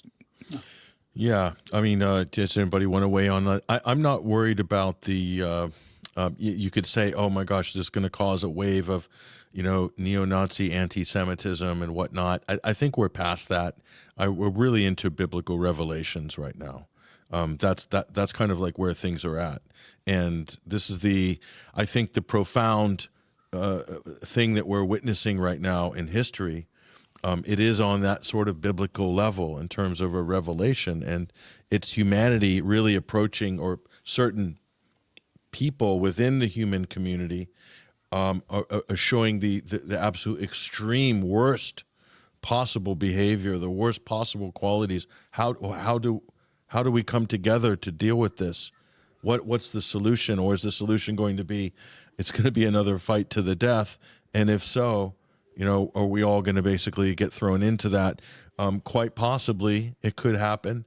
But there's lessons to be learned here for the human race, for the human experience. And these are old lessons, actually. They're not necessarily new lessons. And I don't want to believe in self-fulfilling prophecies. Trust me. I'm the last person who'd be, kind of throwing that out and kind of preaching and so forth. But it's eerie. It is eerie when you think about it. This is a biblical level event, not because of the technology and the missiles, and no, not that, but because of what the human race, or certain people or leaders or people, and the suffering that's happening. The least of us in terms of wealth, power, influence are being bludgeoned by the most powerful and the most wealthy. It is so perverted, it's just beyond. But it has happened before, I'm sure, in history. So, that's where we're at. And all these, I'm very critical of Christians, especially in America, okay? Especially self-proclaimed Christian conservatives that pray for Israel. Everyone's like, Israel starts a war with Iran, and all the congressmen are all tweeting out the same thing: pray for Israel. I mean, it's a joke at this point. The whole thing is it's a pantomime, basically. They're LARPing as Christians. I can see. You think Jesus is going to be there, calling for a preemptive nuclear strike? I mean, honestly, guys, seriously, why do you bother going to church every Sunday? Just for show? To show that you're a good citizen? Or do you really actually believe? Or, are you actually engaged with the teachings in the Holy Book or not? These are like pretty profound questions right now. And my criticism goes to the Catholic Church too, because they have a lot to answer for in what they haven't said and haven't done in the last 20 months. Pope Francis and the new Pope have made statements that, this violence needs to stop and how horrific the situation is in Gaza. But I could go to church every week, and during intercessions, they won't even say the word Palestine. Even though the Vatican recognizes the Palestinian state. It's just totally bonkers. So anyway, go ahead, Haz. I just want to jump in and say that I don't want to see the situation with Israel last forever. And I promise you, the humiliation that they've suffered already in seeing their city basically annihilated, that's going to have a long-lasting impact on the psyche of Israelis. And that damage can't be taken away from them. I'm happy, and when you turn around and said, like, do you think that are players in this area? The Iranian people are not made up like that. We're not looking to increase to do extra things. We're just going to do what we got to do to make it a lesson in deterrence for them, to understand that when we say we will do what we got to do, we're doing just that. We don't want to take it to another level. The only level we've taken it to is you've hit our, what's it called? We didn't hit any of your strategic oil refineries or anything like that, but you hit them yesterday. So we hit yours today. It's the same as Hezbollah did with Israel. You kill one of ours, we'll kill one of yours. You kill a soldier, we're going to kill your soldier. You kill civilians, we're going to kill your civilians. It's the same thing. It's reciprocity. We're not looking to murder Israelis. The whole point of this project is to turn around and say, you've attacked Iran, you've attacked the Iranian homeland. What you need to understand is there are consequences. And the consequences are 5 million people are going to be going into shelters. That's the consequences. And we're going to destroy whatever we like in your country. And there is nothing that you can do about it. That's the lesson. You need to learn from it. And you have to accept the fact that you're not the supreme power of the universe. You don't have some alien laser ray that allows you to defend yourself against everything that's going to come towards you. You're not the chosen people of technology that can do that. When you do, then you can control the world. But till then, while we're able to hurt you, and we are hurting you, accept the fact that you're not going to be allowed to do whatever you want with us as Iranians hanging around. We are going to be the shield of the Palestinians. We are the shield of the Lebanese. We are the shield of the Yemeni. We are the shield of the axis of resistance, not of confrontation, not of murder. We didn't start this. You started this. You need to understand there are consequences for actions. Don't do it. Don't kill people in Gaza. It's really simple. Just stop killing people in Gaza. I swear to God, I will happily go over and fucking shake hands. Sorry, I keep swearing, Patrick. I'm so sorry. I will go and shake hands with any. We've just Israeli lost our family rating for the ratings agencies. I'm so sorry. Putting us up to adult now. Yeah, go ahead.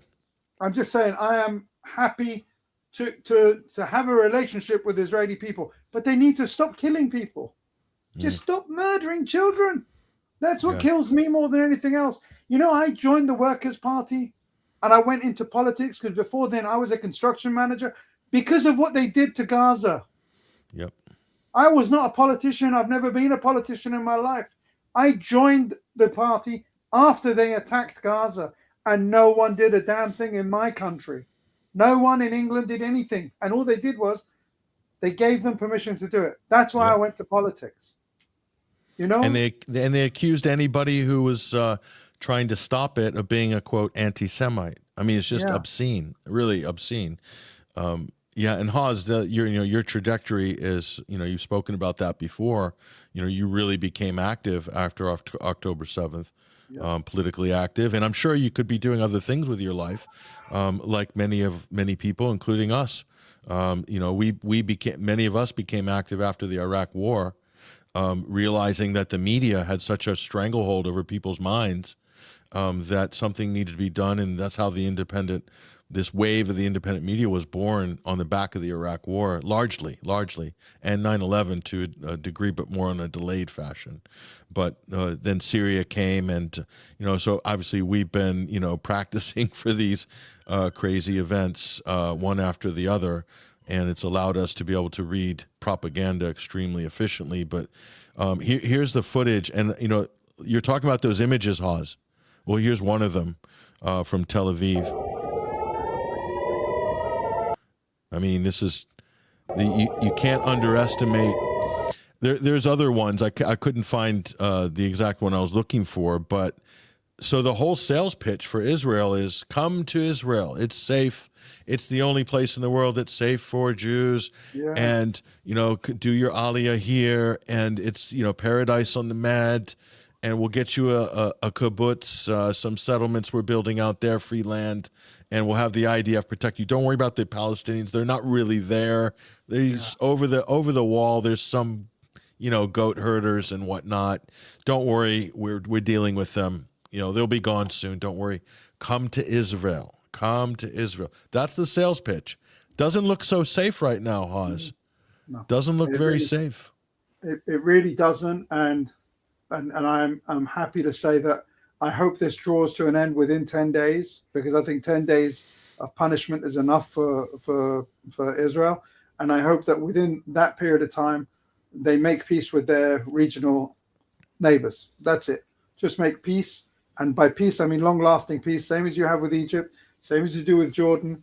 And that's it. And if you can do that, then I'm more than happy to back that deal. I'm more than happy as a British politician to put my stamp of, obviously George Galloway is my party leader and he decides whatever happens, but I'll be happy to push that narrative through our party. But they need to stop killing people everywhere. That's it. It's not hard. It's not a hard thing for them to do. And we're not even asking them to do anything other than stop killing people. That's it. Stop. Yeah. It shouldn't be a lot to ask. No, it isn't. It really shouldn't.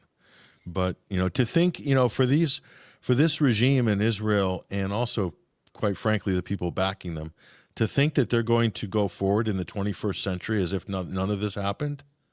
So they've really backed themselves into a corner where they just have to double down. They're talking now in Israel like they need to wipe out, half the planet, needs to accept that they're going to, if anybody stands in the way of them killing more people, then they're going to annihilate them as well. Yeah. It's totally insane, the rhetoric that we're seeing right now. And I think there's a mass psychosis in their culture and society. And it's just something, again, it is biblical in scale, in its profoundness. And scenes from Tel Aviv, the emerald of the Mediterranean there, the sort of ideal modern city in the Jewish state of Israel. And what's funny is the Palestinian or Arab Israelis, as they call them, living within the confines of Israel, they weren't allowed in some of the shelters. So if you want to talk about apartheid, shelters, Jews only. You can't make this stuff up, but now you can see it. See, this has all brought all these things to the surface. Yep. And no more hiding behind masks and pretense and propaganda facades. It's very clear now what's happening. And so I think the world is going to judge this as a war of aggression started by Israel, started by Trump. So I'll go to Ruckus and Hesher just to get the American perspective on this. So effectively, Trump, despite his denials, he's all in with Israel on this. And this idea that Iran is the aggressor, they've kind of blown that out of the water themselves. They've lost that card. So what's left? And that's what makes me scared. Hesher, you can go, or Ruckus, either one of you, but I want to get your thoughts. That frightens me because America's always gone out of their way, either engineering false flags, putting out lies and propaganda just to make it look like they were kind of morally halfway in the right. That's not even in the picture here. Israel just went for Iran during peace negotiations. So what good can possibly come out of this? It scares me. Go ahead, either of you. Well, Trump even basically threatened to get involved in one of those truth posts you showed earlier in the program there. It's like, come make a deal or we will unleash, I'm paraphrasing, we will unleash our most badass military on the planet. They give you that whole thing.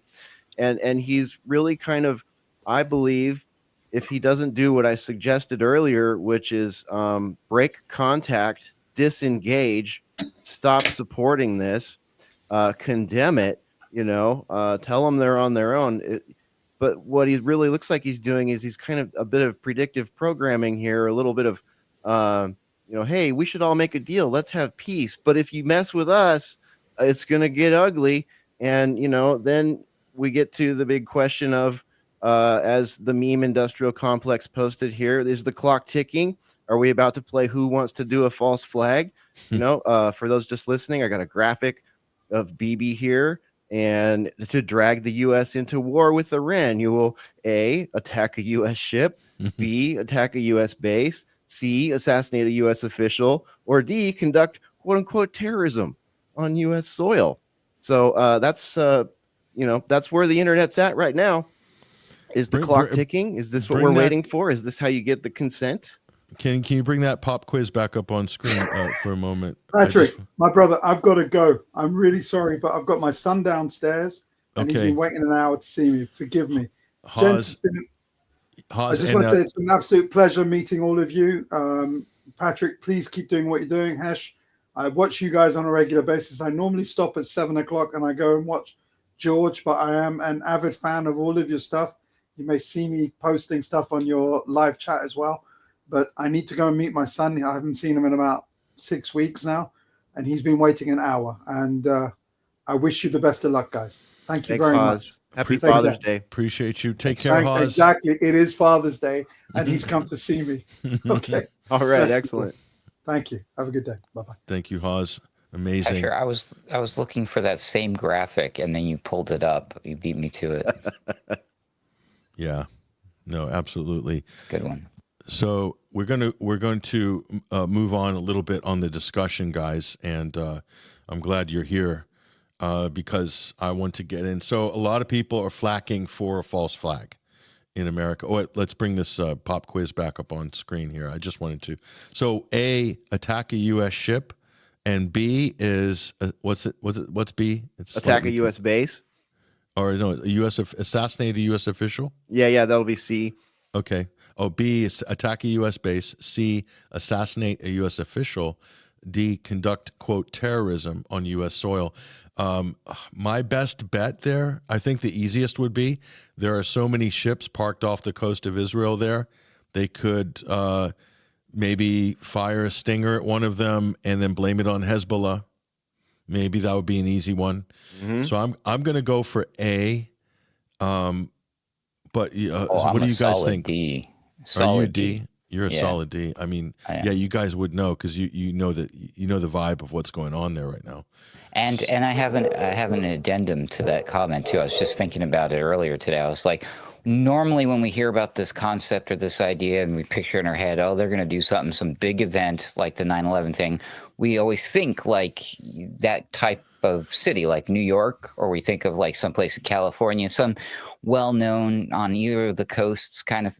I think, and I hate to say this, but I think if they really, truly want to actually manufacture consent, they're going to have to hit the heart of America, and it might be Texas, because they really got to do something to really get that conservative MAGA. You don't mess with Texas is what I'm thinking. I'm like, who's the last person they want to mess with in order to really make sure everybody's on board? And I don't know. I just have the weird feeling it's going to be more of a conservative heartland America kind of target and not the traditional thing. Just a prediction I have. We're going to put some meat on the bones of Ruckus's pick in a moment. But Hesher, where are you? A, B, C, or D? I mean, do we have to just pick one? Because I kind of feel like B and D are going to go hand in hand together to be just the combination that we need. Okay. If you want to take a real black pill, then you just go for C. You just go for C and assassinate a U.S. official, and you make it the highest one you could think of, and then think about who takes over that highest position. And you could kind of see where that might go. So I don't even want to pick C. I don't want to be responsible for bringing that into reality or having any sort of hand in that. So I'm gonna go with attack a U.S. base for B, and D, conduct quote unquote terrorism on U.S. soil. I think it's going to take probably both of those to really push the ship out. Right. So not a pipe bomb in the dumpster behind Joe Biden's favorite ice cream shop in Wilmington, Delaware. Right. Right. No. Something a little more substantial. Okay, I gotcha. So that we'll rule that one out. They tried that in New Jersey a couple of years ago. You remember that? I know they're gonna take out Fox News studio. There you go. Oh, that would be an audacious and bold move there. So we'll bring this up on screen. This is more kind of along the lines of what Ruckus is talking about here. So this is Laura Logan, and Going Rogue is her podcast. I mean, everyone's got a damn podcast. So she's a Fox News reject who claims she's an investigative journalist. She is one of the biggest propagandists, neocon propagandists that there ever was. Okay. The stuff these people put out is unbelievable. And they're talking about, when is this terrorist attack going to occur? Now, this was broadcast probably about a week and a half ago. Okay. It's doing the rounds. And listen to what they say, and bear this in mind, what Ruckus just said about the possibility of how to drag America into a war with Iran. Okay, we're not messing around. Why are these CIA podcasts pushing these talking points? Listen. So where are the hotspots across America right now? Because one of them is Dallas, Plano, Texas. Texas in general. What? I assess that, and my team assesses Houston as the single worst city in America for the joint Islamic communist movement is Houston. I have to pause there, guys, because that's a new one. The joint Islamic communist movement. This is what? Is this a new thing? Yeah. Yeah. Yeah, when I first saw this clip, I was like, wait, I paused at the exact same moment. I was sitting there with Spore, we were watching it, and we paused at the exact same moment. And we just looked at each other and said, what? The what? The who? The what? And what a great acronym, too. This acronym will inspire just all kinds of negative emotions in the MAGA base. You gotta hand it to them for their new acronym, although we don't need any new acronyms at this point. It's clearly a propaganda term that has been pulled out of someone's you-know-what in Langley, or maybe by one of their influencers that they hire out, or perhaps the influenceable PR company that they use, or whatever In-Q-Tel has sponsored, spawned, and created themselves for this kind of brainchild. But what a joke is, can you believe that? Can you break this term down for us, Patrick? Does it have any sort of meaning? Is it an oxymoron? Like, what are they trying to do here other than piss people off that don't like Islam and don't like communists? I think moron is the operative word there, if you want to break that one up.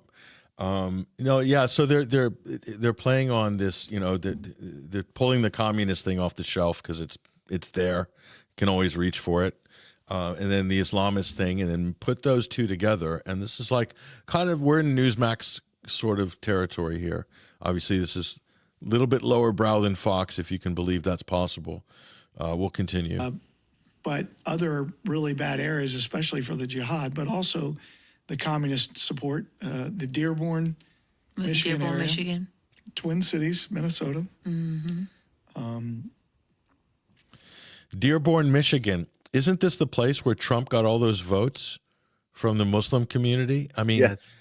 What planet are we on? The same planet, this guy and Laura and us? Weirdly enough, this has been an ongoing contentious hot button issue, i.e. a narrative that's been growing for quite a while now about, like, people are, I'm concerned about all these Islamic folks in my neighborhood. And one of the well-known places, of course, is Dearborn, Michigan. They're like, you see the videos, it's like they go through all the shopping malls and everybody, there's no white people there. It's crazy.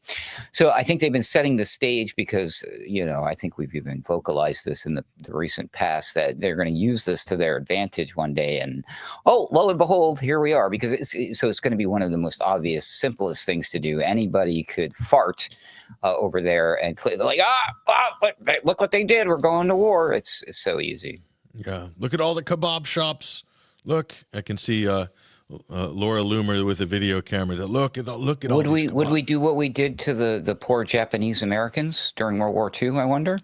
Yes, that of course is a gene that often gets activated in America. Unfortunately, it's still there. It's still there. Just like the European Nazi gene is still alive and well. We'll continue. New York City, parts of LA. Paterson, New Jersey. Yeah, so that area around Paterson. That was random. Wait, let's just do the whole map, guys. What do you think? We got Texas, we got New Minnesota, Michigan, New York, Jersey. What do you think? Should we do New England? Let's see what he says. It's pretty bad in the triangle area of like Raleigh, Durham, Chapel Hill. Carolinas. Nashville. Carolinas. It's pretty bad down there. There's a lot of jihad going on down in Raleigh. Who is this clown, by the way? Does anybody know who this guy is? Is he a counterterrorism expert? Is this like the Jack Bauer, retired? He just threw Tennessee in there too. I mean, did he throw Tennessee in? Yeah. Right when you paused, he was throwing Tennessee. Well, down. Jay Dyer lives in Tennessee, and he's pretty dangerous. Yeah. Jay Dyer lives in Tennessee. He's pretty damn dangerous, Jay according Dyer, to some. Odd Man Out, Mystical Pharaoh. We got a bunch of people there. Exactly. Yeah. Got Ben Shapiro supposedly has a house in Nashville as well. Candace Owens is in Nashville. She's dangerous. She's right next to Theo Vaughn, isn't she? Could be. Yeah. I mean, and Ian Carroll.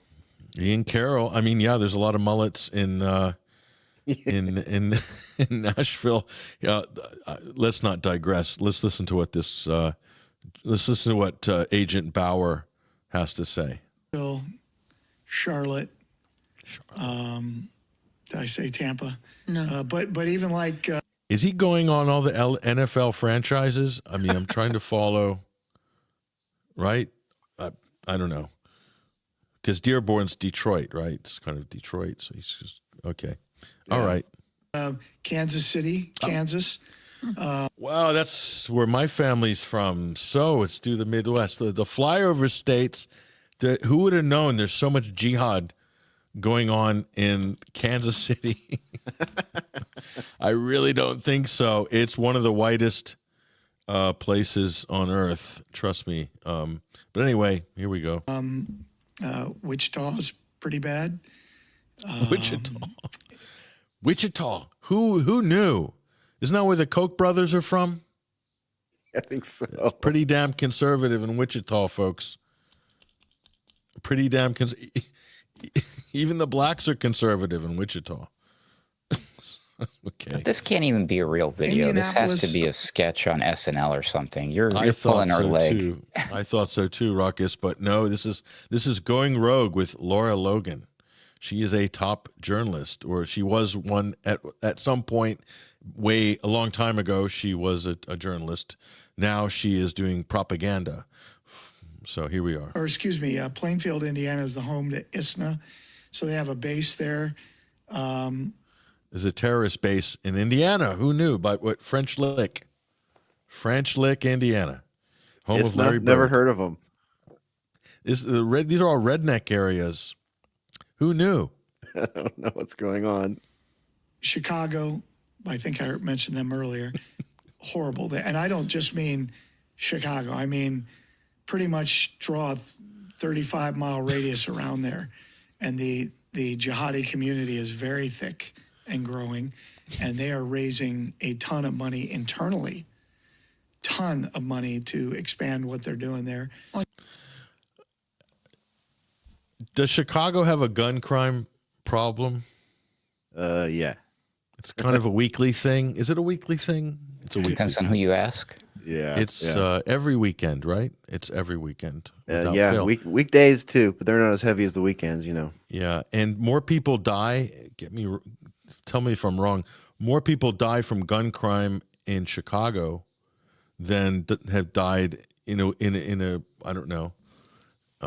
Than in one year than every terrorist attack, bar 9/11 if you want to count that as a official terrorist attack. But so like, what are we talking about here? Honestly, this is just so. Here we go. It gets better, guys. You thought you saw the best of it? No. It gets much better. Laura Logan's going to show her stuff now. Watch. What's a ton of money? Like in a weekend, it's not unusual for them to raise several $1 million just to expand one thing they're working on. Where's the money coming from? From the Muslim community, the U.S. Muslim, because you got, these people are, engineers, doctors. I mean, they have money. So they're building an Islamic army in America under our noses in Wichita and the 20 other cities that he mentioned. Okay. They have a really smart way of doing it by like spending a lot of time and money to become doctors first and engineers. They're crafty like that, Ruckus. You see, we're dealing with this is special sort of jihad where they're all physicists, doctors, and brain surgeons, and they work hard. They go to medical school and they spend 15 years to get to the top of their profession so that they can afford, according to this expert, to afford to finance terrorist cells, and they're pumping in millions of dollars every week, according to this gentleman here. Cells that would do what? Destroy the country that they've just spent 15 years getting rich in? Okay, all right. We'll try to make sense of that. Yeah, and yes, we have read Trevor Aronson's book, The Terror Factory. Said that 90% of all so-called terror busts by the FBI during the War on Terror era were all cooked up with FBI informants and handlers, paid, almost all of them. all the high-profile busts. So I guess if we got rid of the FBI, we'd probably get rid of the terrorism problem as well. But they continue. Nice wide shot of the studio as well. We like the decor. It's very nice, very trendy. And USAID. Well, yeah. USA. I mean, now that's just, again, another piece of it that we know. So USAID is funding it all. But don't worry, Elon's on the... Oh, no, he's not. He's not there anymore. So it could be... But I'll also say they're getting grants from the U.S. government. I mean, I remember... So the U.S. government's paying for this through the grant program. Okay. One grant, John, when I was in touch with some people in John Kelly's office when he was working for Mr. Trump and DHS. Another traitor. He stopped one grant to the Muslim Public Affairs Council, which is a Muslim Brotherhood group, for over $500,000. Just that's one grant. I mean, that's a major Muslim Brotherhood entity. That's a major propaganda arm for them. But Phoenix is a huge hub for not only Brotherhood for Al-Qaeda, and has been, that's been since the 80s. So Phoenix has been a hub for Al-Qaeda since the 80s. Well, okay. Sure. How's that surveillance grid working out for everybody then? What? So Al-Qaeda didn't really materialize as a sort of brand internationally really until probably late 90s, and didn't really kind of post 9/11, this sort of conversation. So we're talking, but he's saying, no, it was back in the 80s. So it existed in Phoenix before it existed in Afghanistan. Totally credible expert here. Let's carry on. My goodness, you could go around Denver. But you're not just talking about Muslim populations. No, I'm talking about the jihadi networks in those areas. San Diego's pretty significant. Seattle, Portland.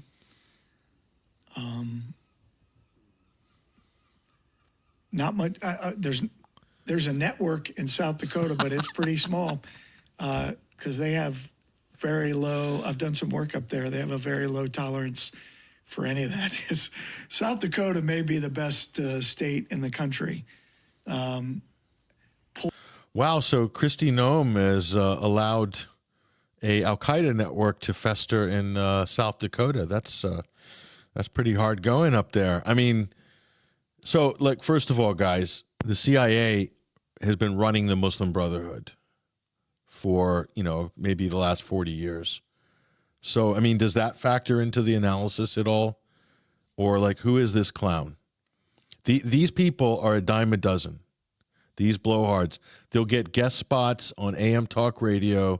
You'll see them on Newsmax, and they've all got a book out. They've all got a book, and they're all pining for a job with the Trump administration because they know that Trump hires off the podcast circuit and Fox News.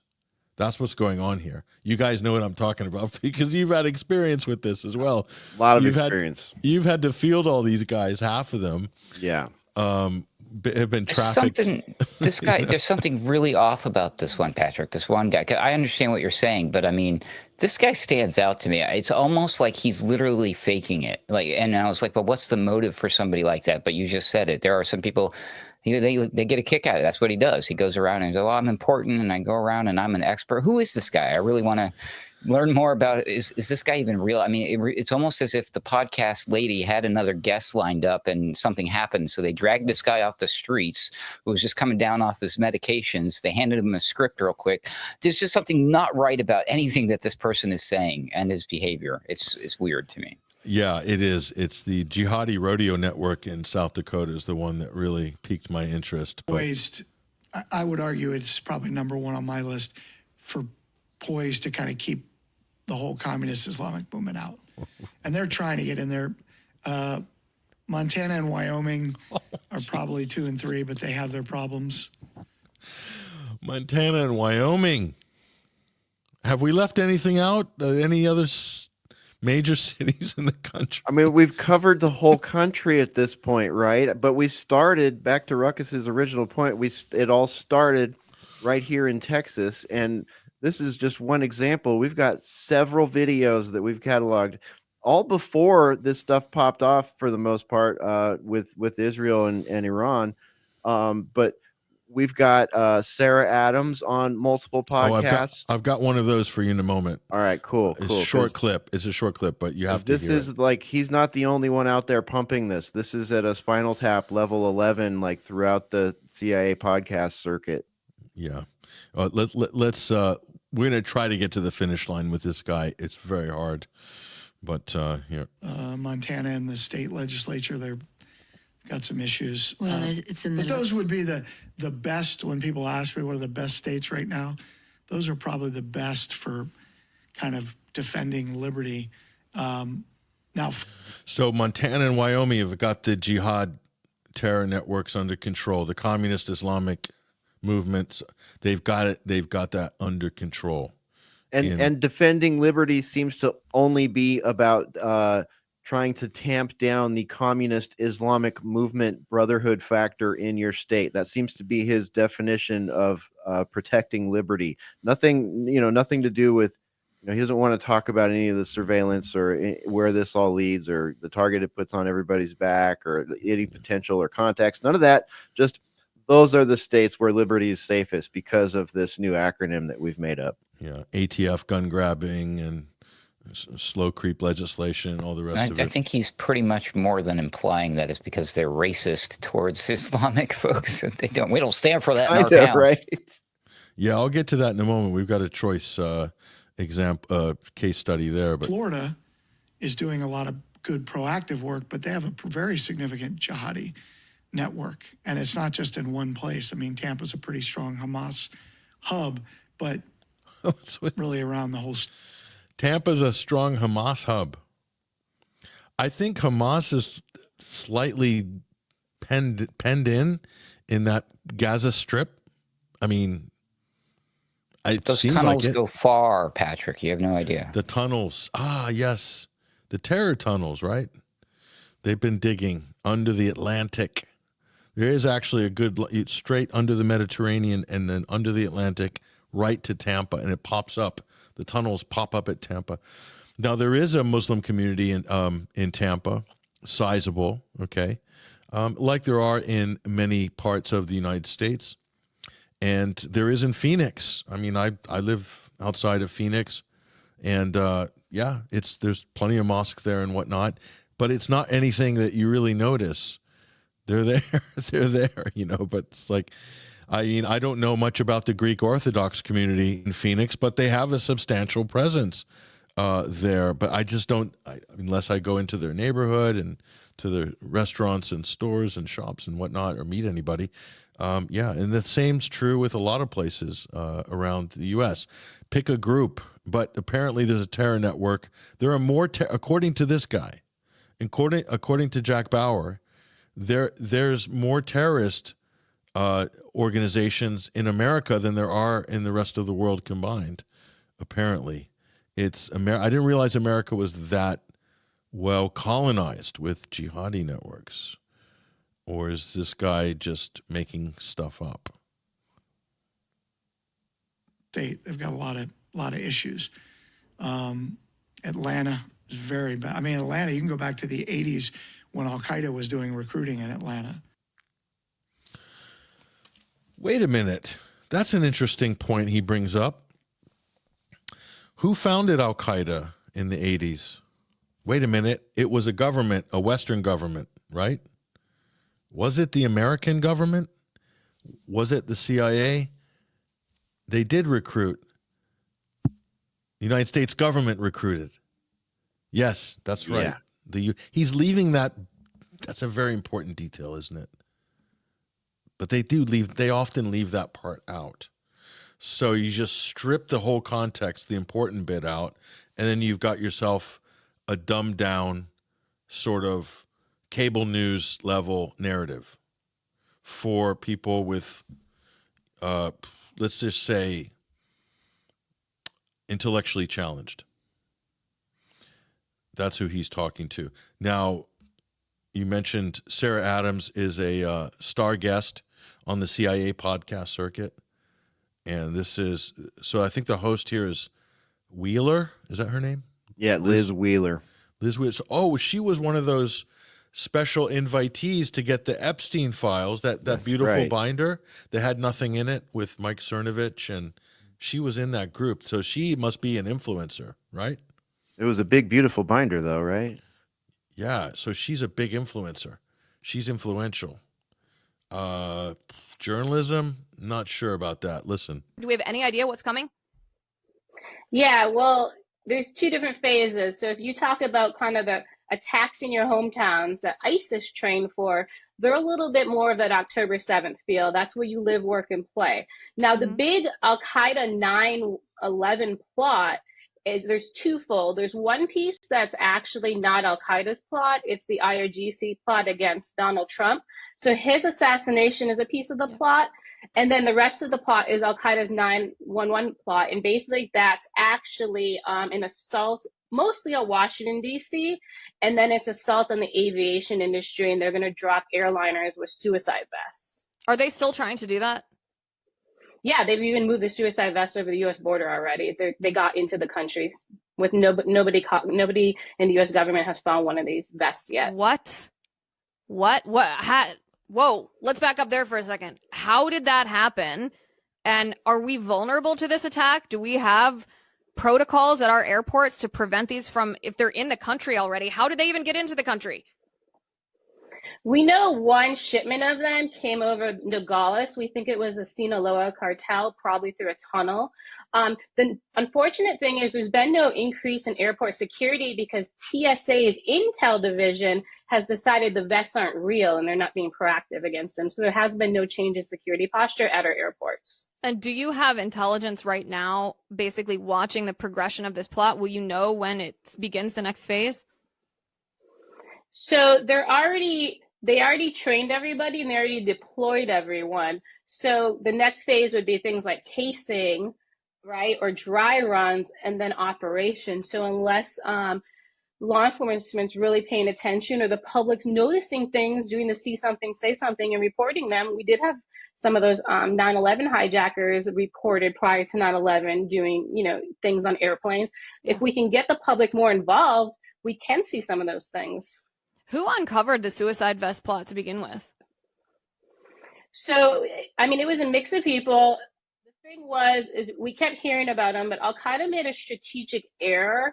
And in early November, they took these vests and showed them off in a few terrorist camps in Afghanistan. And that's when it became real because, okay, these vests are real. They're showing them off. They're saying the terrorists that they're for, the U.S. plot. And so when that happened, that's then. The level of bullshit here is off. So let's just get this straight, guys. She says there's a shipment of terror vests, big, bad, evil terror vests that have come into America, and she knows all about them, but they haven't actually found any of them. Did I miss anything there? I didn't miss anything there.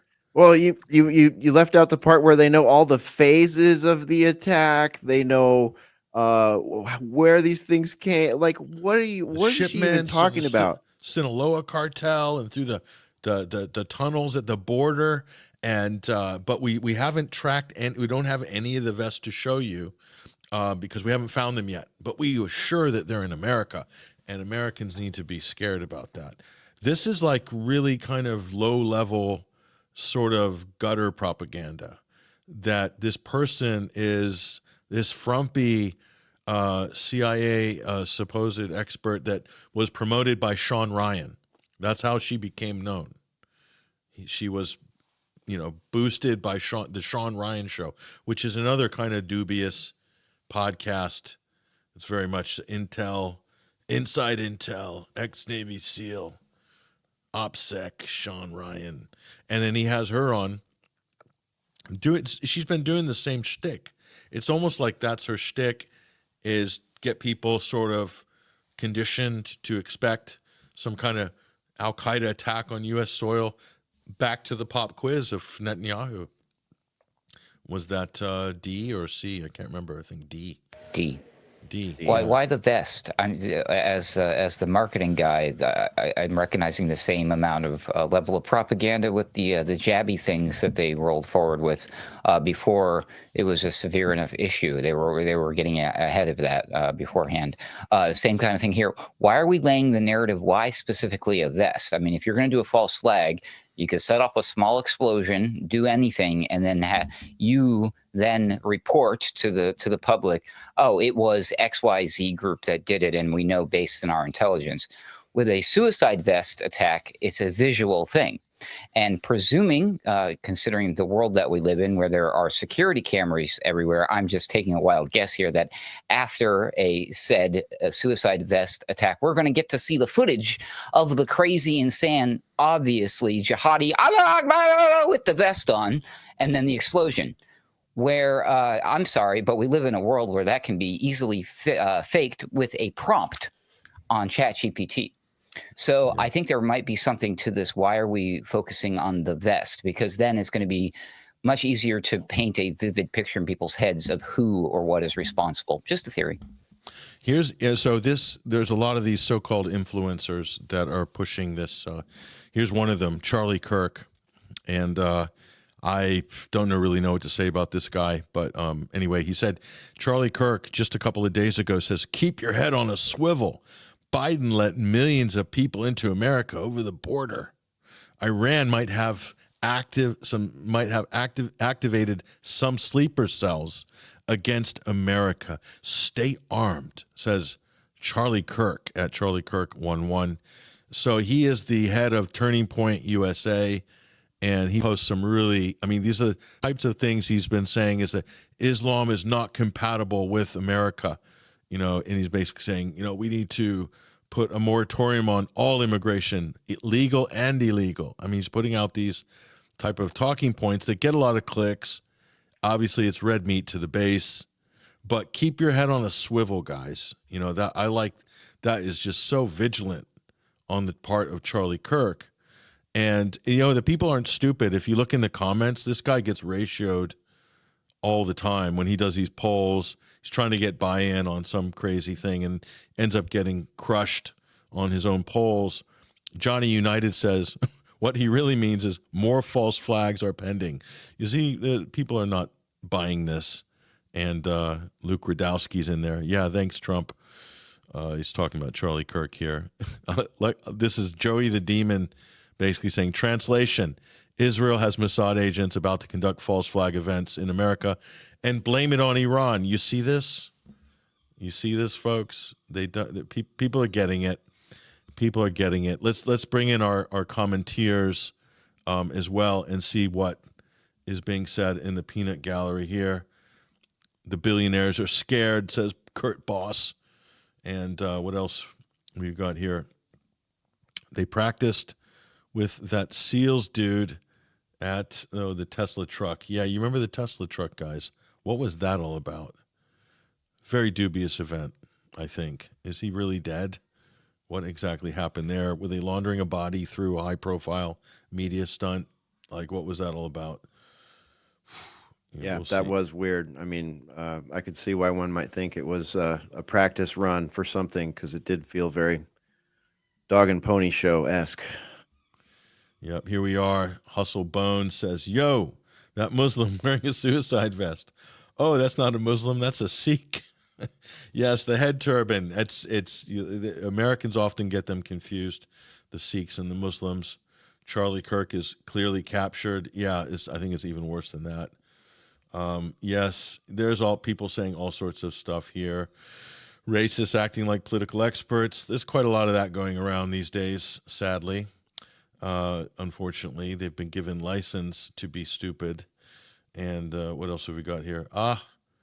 Informants and operatives have a smell. Indeed, they do. Indeed, they do. We see them a lot, especially in the patriot community. There's no shortage of them there.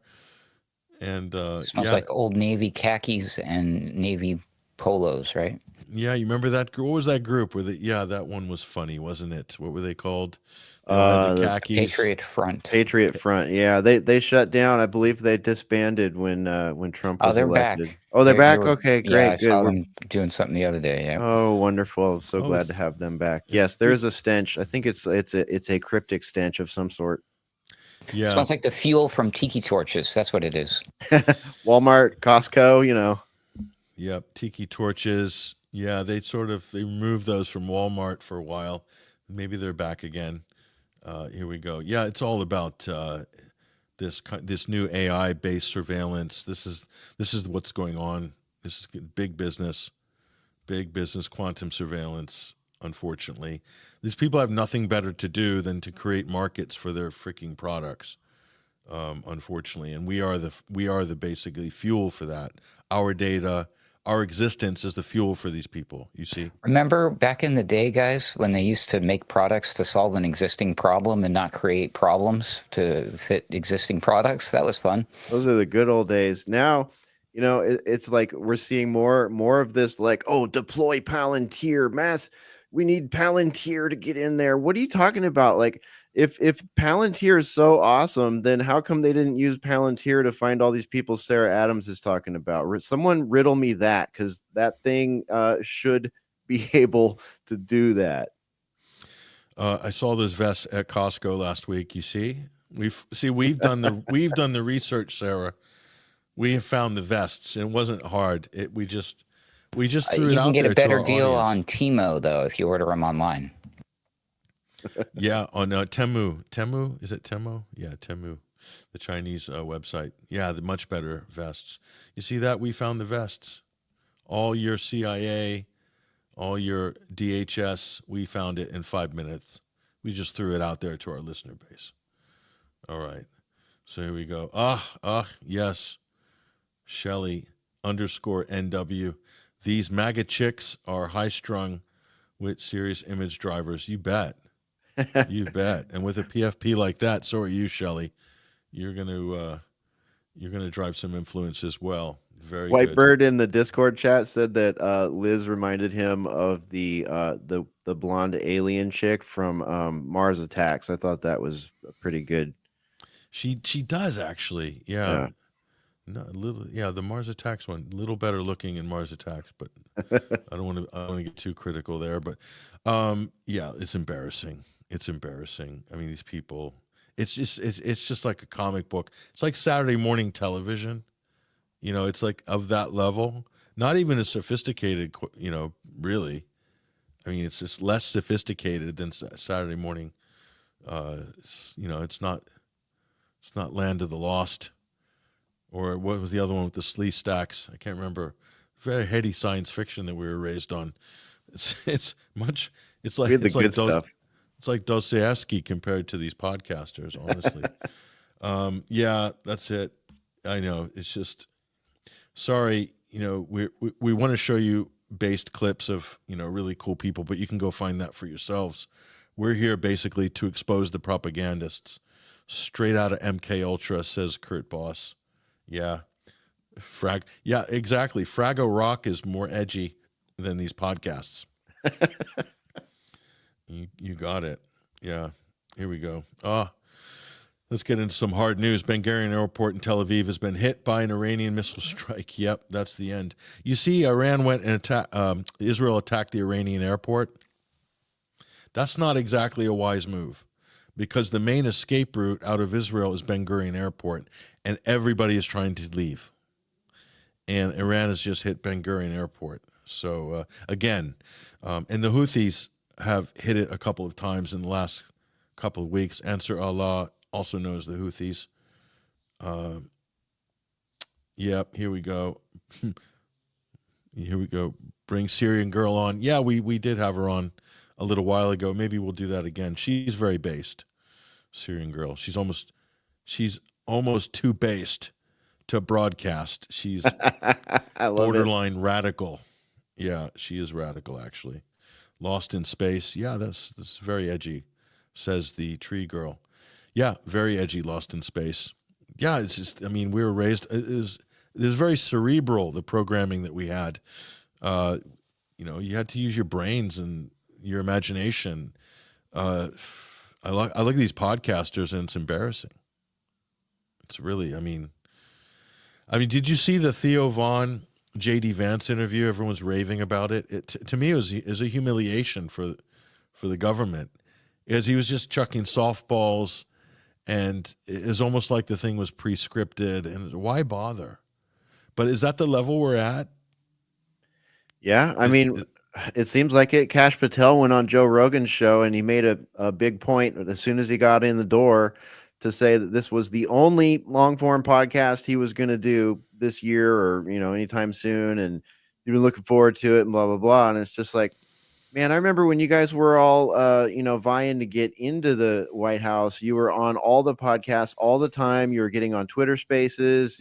You guys were available to the public, and I commented back then, this is novel, this is new, this is unique, and I'm somewhat dubious of it, but I appreciate the long form. Like, we want the younger generation, or maybe not the youngest generation. We're kind of in between a generation that's completely skull plugged and another one that just doesn't give a crap about anything.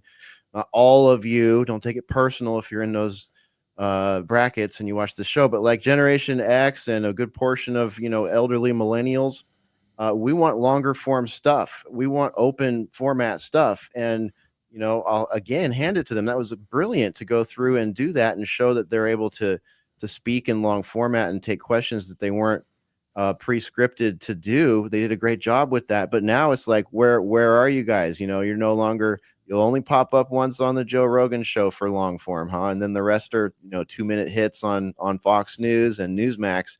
That says something. And never a challenging question, because it's like, oh, we're bros, and that's the kind of implicit agreement before you do it, is that there's not going to be any uncomfortable or challenging questions there. So it's just performative. It's actually worse in many ways in the mainstream media. USA has high-level military brass at Bilderberg. Yeah, Press for Truth. And so Bilderberg's finishing up this weekend, and it's all about drones, swarming, assassinations, AI. So and depopulation. Again, that's the other thing people are sharing on X today, is that they're somewhere in their documents. And Dan Dix is out there. Shout out to Dan Dix, Press for Truth. Yep. He's one of those people that has, been a big pit bull in this. He's like second generation Bilderberg chaser, and Mark Anderson has been there many times. Also, our colleague Mark Anderson, you can find on UK Column with Patrick on Fridays, and oftentimes here in the Boiler Room at Alternate Current Radio. But yeah, Dan Dix is out there, and we're seeing more documents. They're much more public about it now. It's a very emperor wears no clothes feel to everything that's going on right now. Yeah, Dan Dix chased Peter Thiel down the street. We reported on that Friday. That was a classic clip. Peter Thiel was just, what's with the fascist haircut? I just don't. It's just like, come on. Between Peter Thiel and Alex Karp, it's just like, oh my God, who are these psychopaths? Like, they've said enough publicly now that we know Alex Karp in particular, CEO of Palantir, that person, he is about government control. He is about technocratic authoritarianism. He is about putting everybody in categories where eventually the whole right-left thing breaks down, and the real rule is the boot on the neck that says you cannot go against the government narrative. You can't go against the government or the mainstream narrative on anything. We don't care about your party anymore. You do what we say. That's, I'm paraphrasing for him, but that's what he's telling everybody. And we will use our technology to allow governments to stamp anyone down who wants to go against the government, whether it's over pandemics, wars, drugs, whatever. Yeah. Yeah, it's not a level playing field in the marketplace of ideas.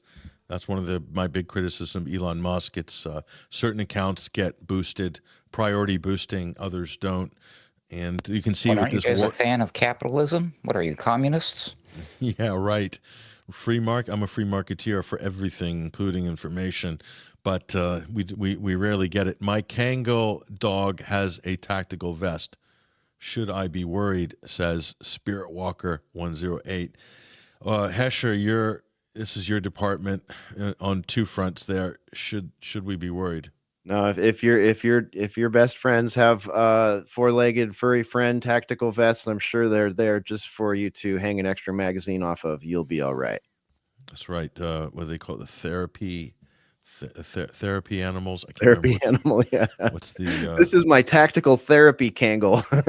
Yeah, he's armed with a couple of extra clips, and this is a real thing. Actually, ZP Zap points out that Amazon is selling ice patches and gear. So beware. It's true. Actually, you can buy some of these government patches and paraphernalia. I mean, you could easily impersonate in this atmosphere, which is just basically no rules, anything goes, with like Yahoo cowboy behavior.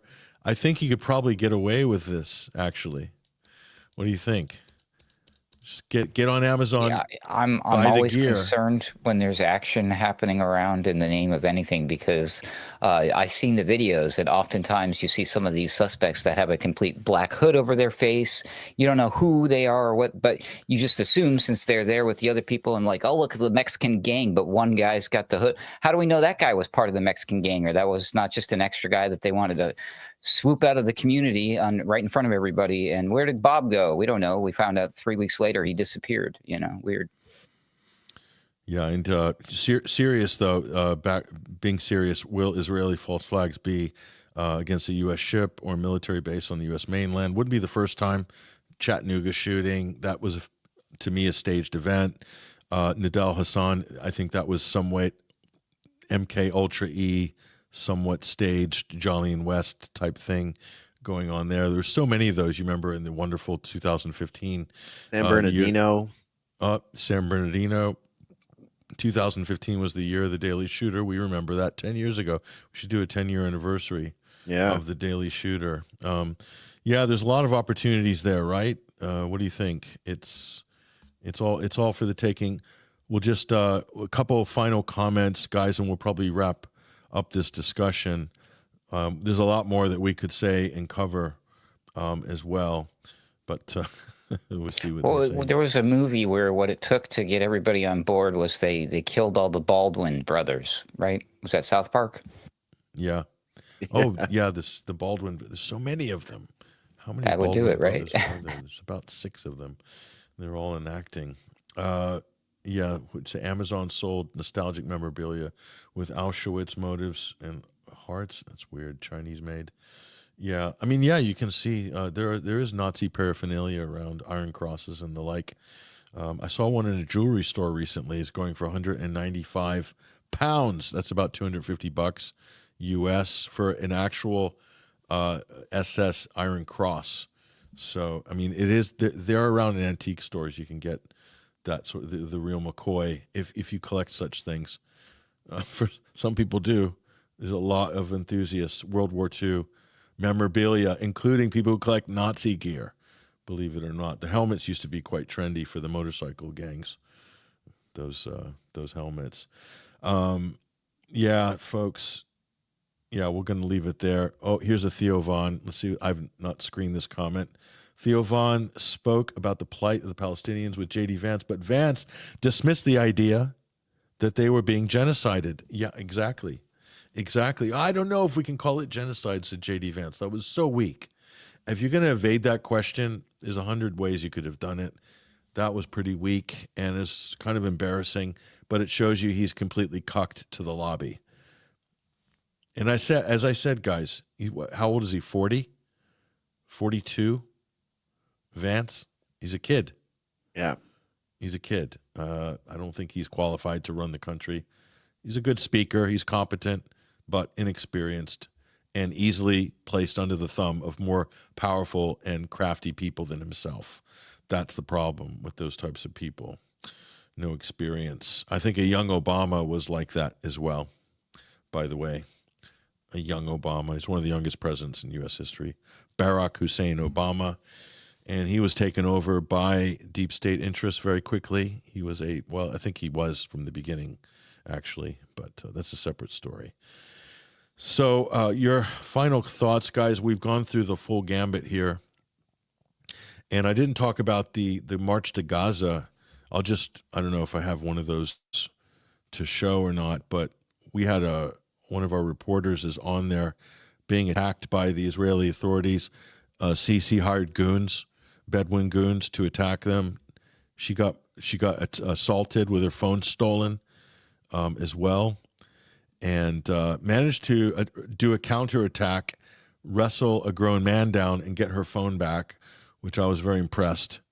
But we didn't have time to collate any videos here, but there's one I want to show you just to make a point. Yeah, so like as the Palestinians are getting genocided, as World War III is breaking out, the Egyptian government is attacking people who are demonstrating and trying to help the Palestinians. Can you believe it?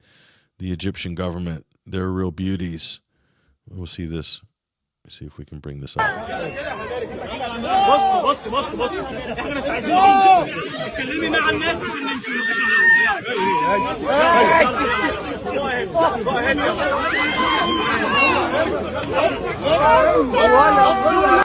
Those are the nice ones. These weren't the hired mobs. Those videos are pretty bad. I mean, real dangerous place to be, especially if you're a young lady. So the Egyptian government were raiding hotels in Cairo, and people who were doing this march across the Sinai. Thousands of people came to Cairo. A lot of French and Spanish were deported. They were raiding, taking phones, demanding passwords, or they get thrown in jail. The whole thing. And so that's what the Egyptian governments are doing for the Palestinians, attacking people that are trying to get them, trying to get aid to them. That's what the Egyptians are doing. Shameful. That's the government. That is a military dictatorship there with al-Sisi. So I'm not saying the people of Egypt are like that. I don't think so. But the government and these hired goons that they hired to attack protesters, it's pretty shameful. Egypt has a lot. The government has a lot to answer for, and eventually they probably will. They have facilitated what's been going on next door, sadly. But we're not, it's hard to get some people to see that for what it is. But, all the Arabs besides the Lebanese, and that's it. And the Yemenis. Aside from that, it's the Iranians. But where's the Gulf? Where are the Egyptians?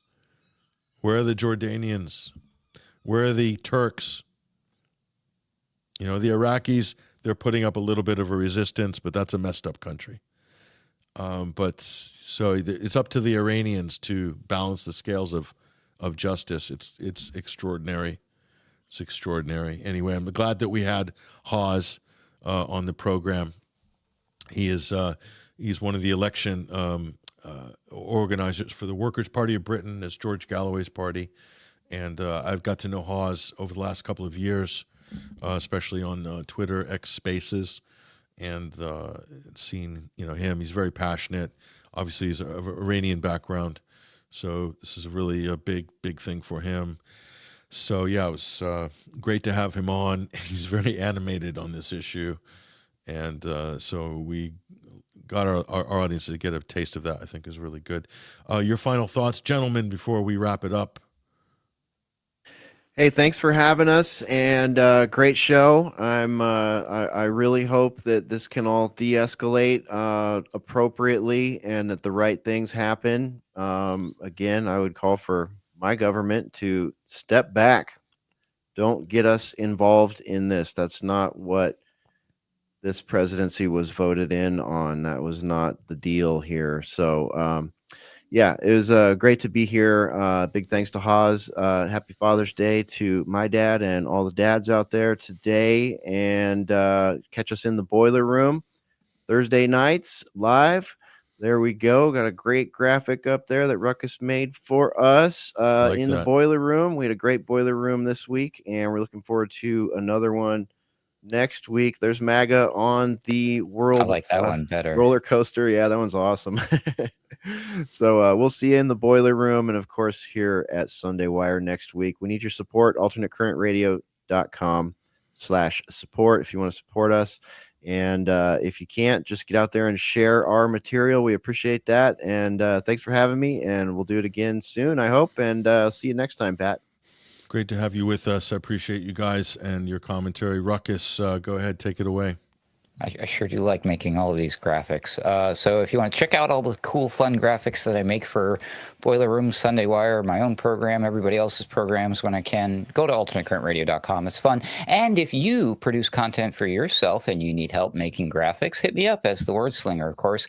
I just completed a Word Slinger project. I'm going to have a little free time to dust off the microphone and the Ruckus Vision and produce some fresh content for the Daily Ruckus this week. So stay tuned for that. On Monday, tomorrow, I will be doing my regular bit next to Sam Cheney on weaponized news. So make sure to check that as well. And then, of course, you'll probably see me for Boiler Room on Thursday alongside my friends and colleagues, hosted by Hesher there. All right. So there you go. Thanks for having me. And I'll just leave it at this. God bless each and every one of you, and may God save this republic, hopefully. Yeah, and the planet, too. Thank you, guys, Hesher and Ruckus, Bryan McClain, Adam Clark, thank you, and also to our friend Uncle Haas in the first part of Overdrive. Very good numbers today. Obviously, everyone's tuned in to content, so because of what's happening with Israel, Iran, and where America is going to slot into that. Who knows what happened while we were broadcasting, and things, the whole thing could have been flipped on its head. So I have to go back into the information grind. Thank you, gentlemen.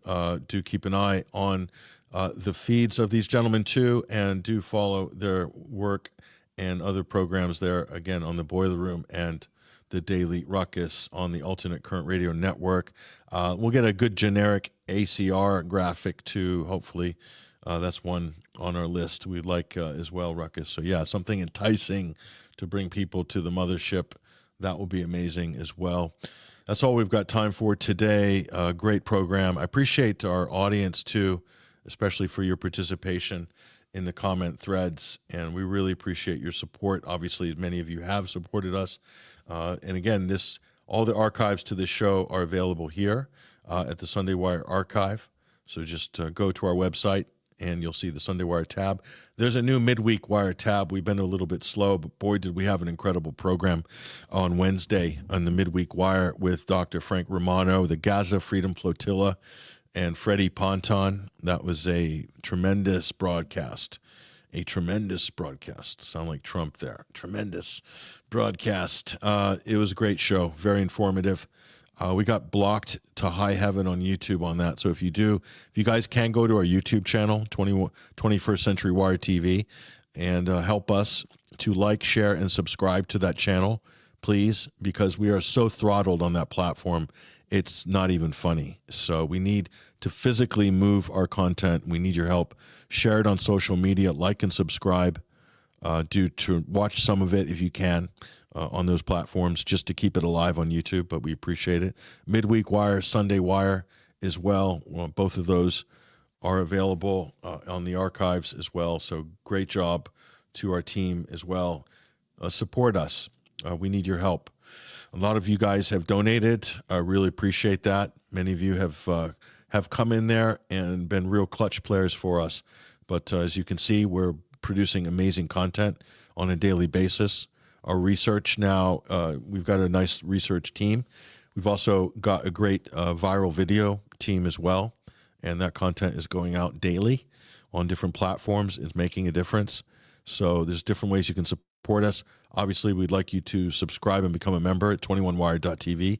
That's just for a little bit over $5 a month, and it's one way you can support us regularly on a rolling basis. And so if you're listening now and you're a regular listener and you're not subscribed, go to 21stcenturywire.com, get the monthly 21wire.tv. If we can get just even a few more dozen people to subscribe and join that, it makes a huge difference and allows us to do a lot of stuff as well. And we are continually building out that member site as well. So there's still a lot of work to do. Obviously, we are trying to keep track of the news and stay up with major world-changing events. And you can also see me live at the UK column on Friday. I'm anchoring the news there with Mike Robinson. We've done some powerful broadcasts every week as a really impactful program. So again, we're trying to keep track and keep pace with world events. So we're doing our best. I think we're making an impact. And thank you to you guys for supporting that. So, and again, thank you to our team. That's all we've got time for today. This has been the Sunday Wire, episode 551 of this weekly Omnibus News and Analysis radio program. Again, I'm your host, Patrick Henningsen. It's been absolutely amazing. And we'll leave you with a few musical treats before we break. And first and foremost, nothing is more apt than the amazing track by our friend Joseph Arthur. And boy, do we need help. Do we need help? The world needs it right now. Take care, you guys. All the best. I'll see you on the midweek. Check out 21stcenturywire.com.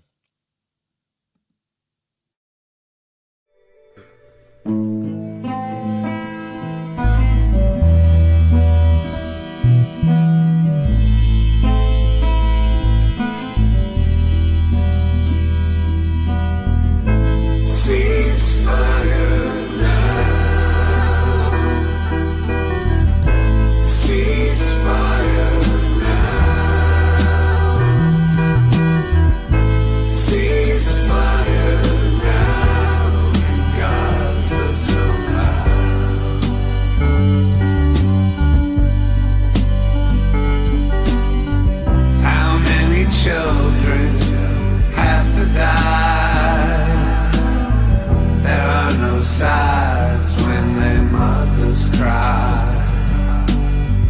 and no real way to justify their death that comes from an evil sky. Ceasefire now. Ceasefire now. Ceasefire now in Gaza somehow.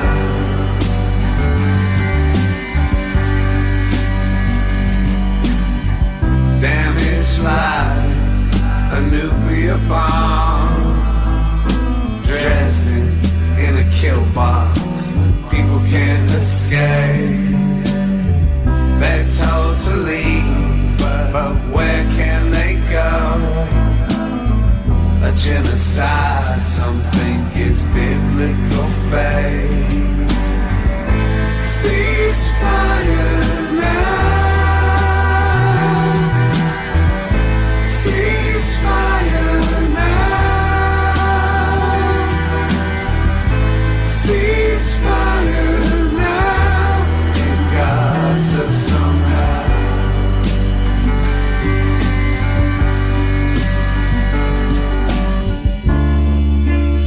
Might be the last time to raise a hand about who we are. What's this say about who we are?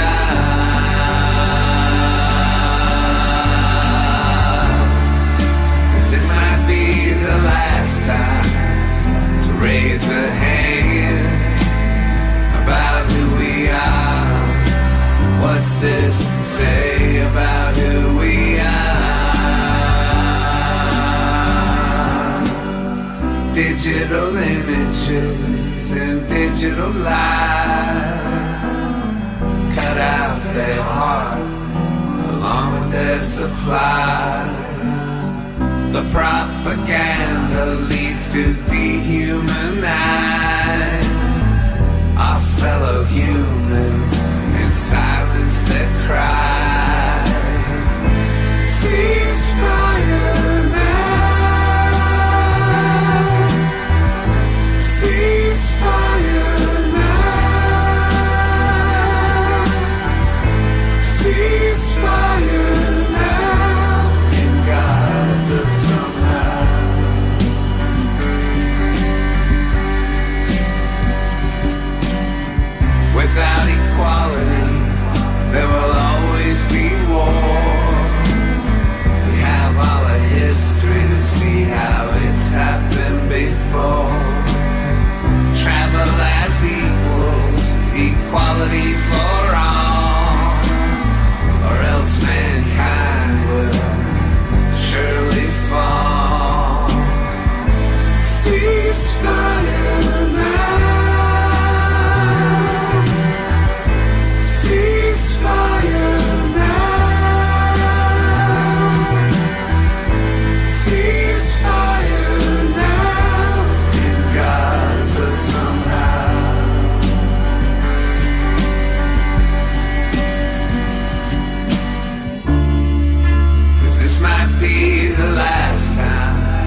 this say about who we are?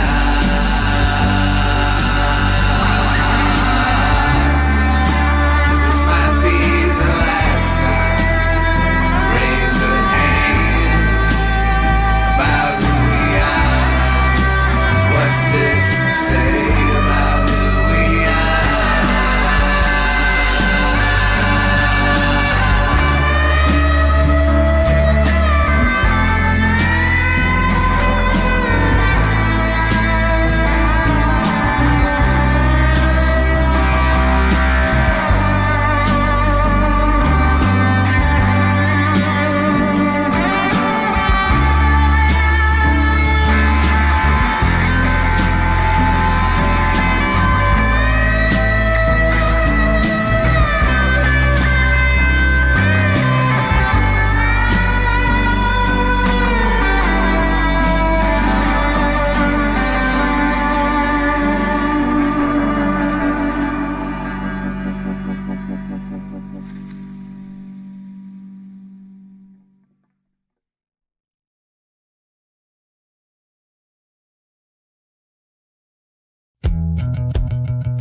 All of the pictures left unpainted, all of the games they left unplayed, all the laughter in the playground, all of the arts they never made. Ghost faces of a million Palestinian children.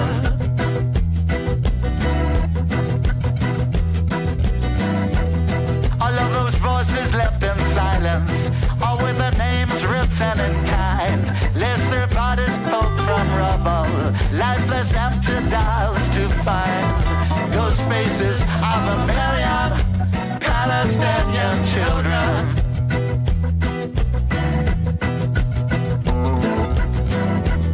What of the songs they've never written?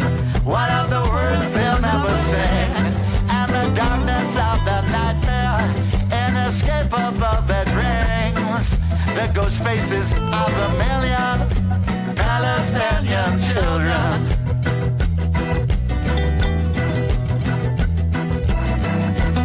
I hear the crying helpless children, God's most precious and most dear.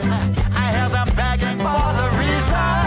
How could you ever leave us here? I close the eyelids of a million Palestinian children.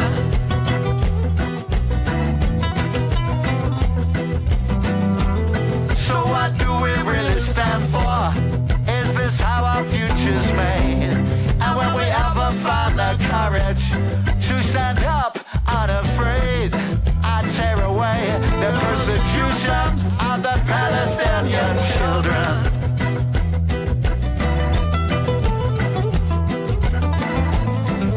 Rise up and be the guardians of the Palestinian children.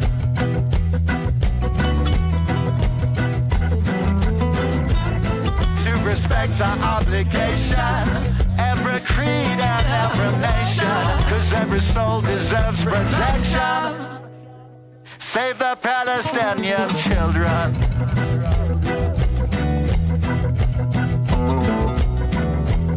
Save the Palestinian children.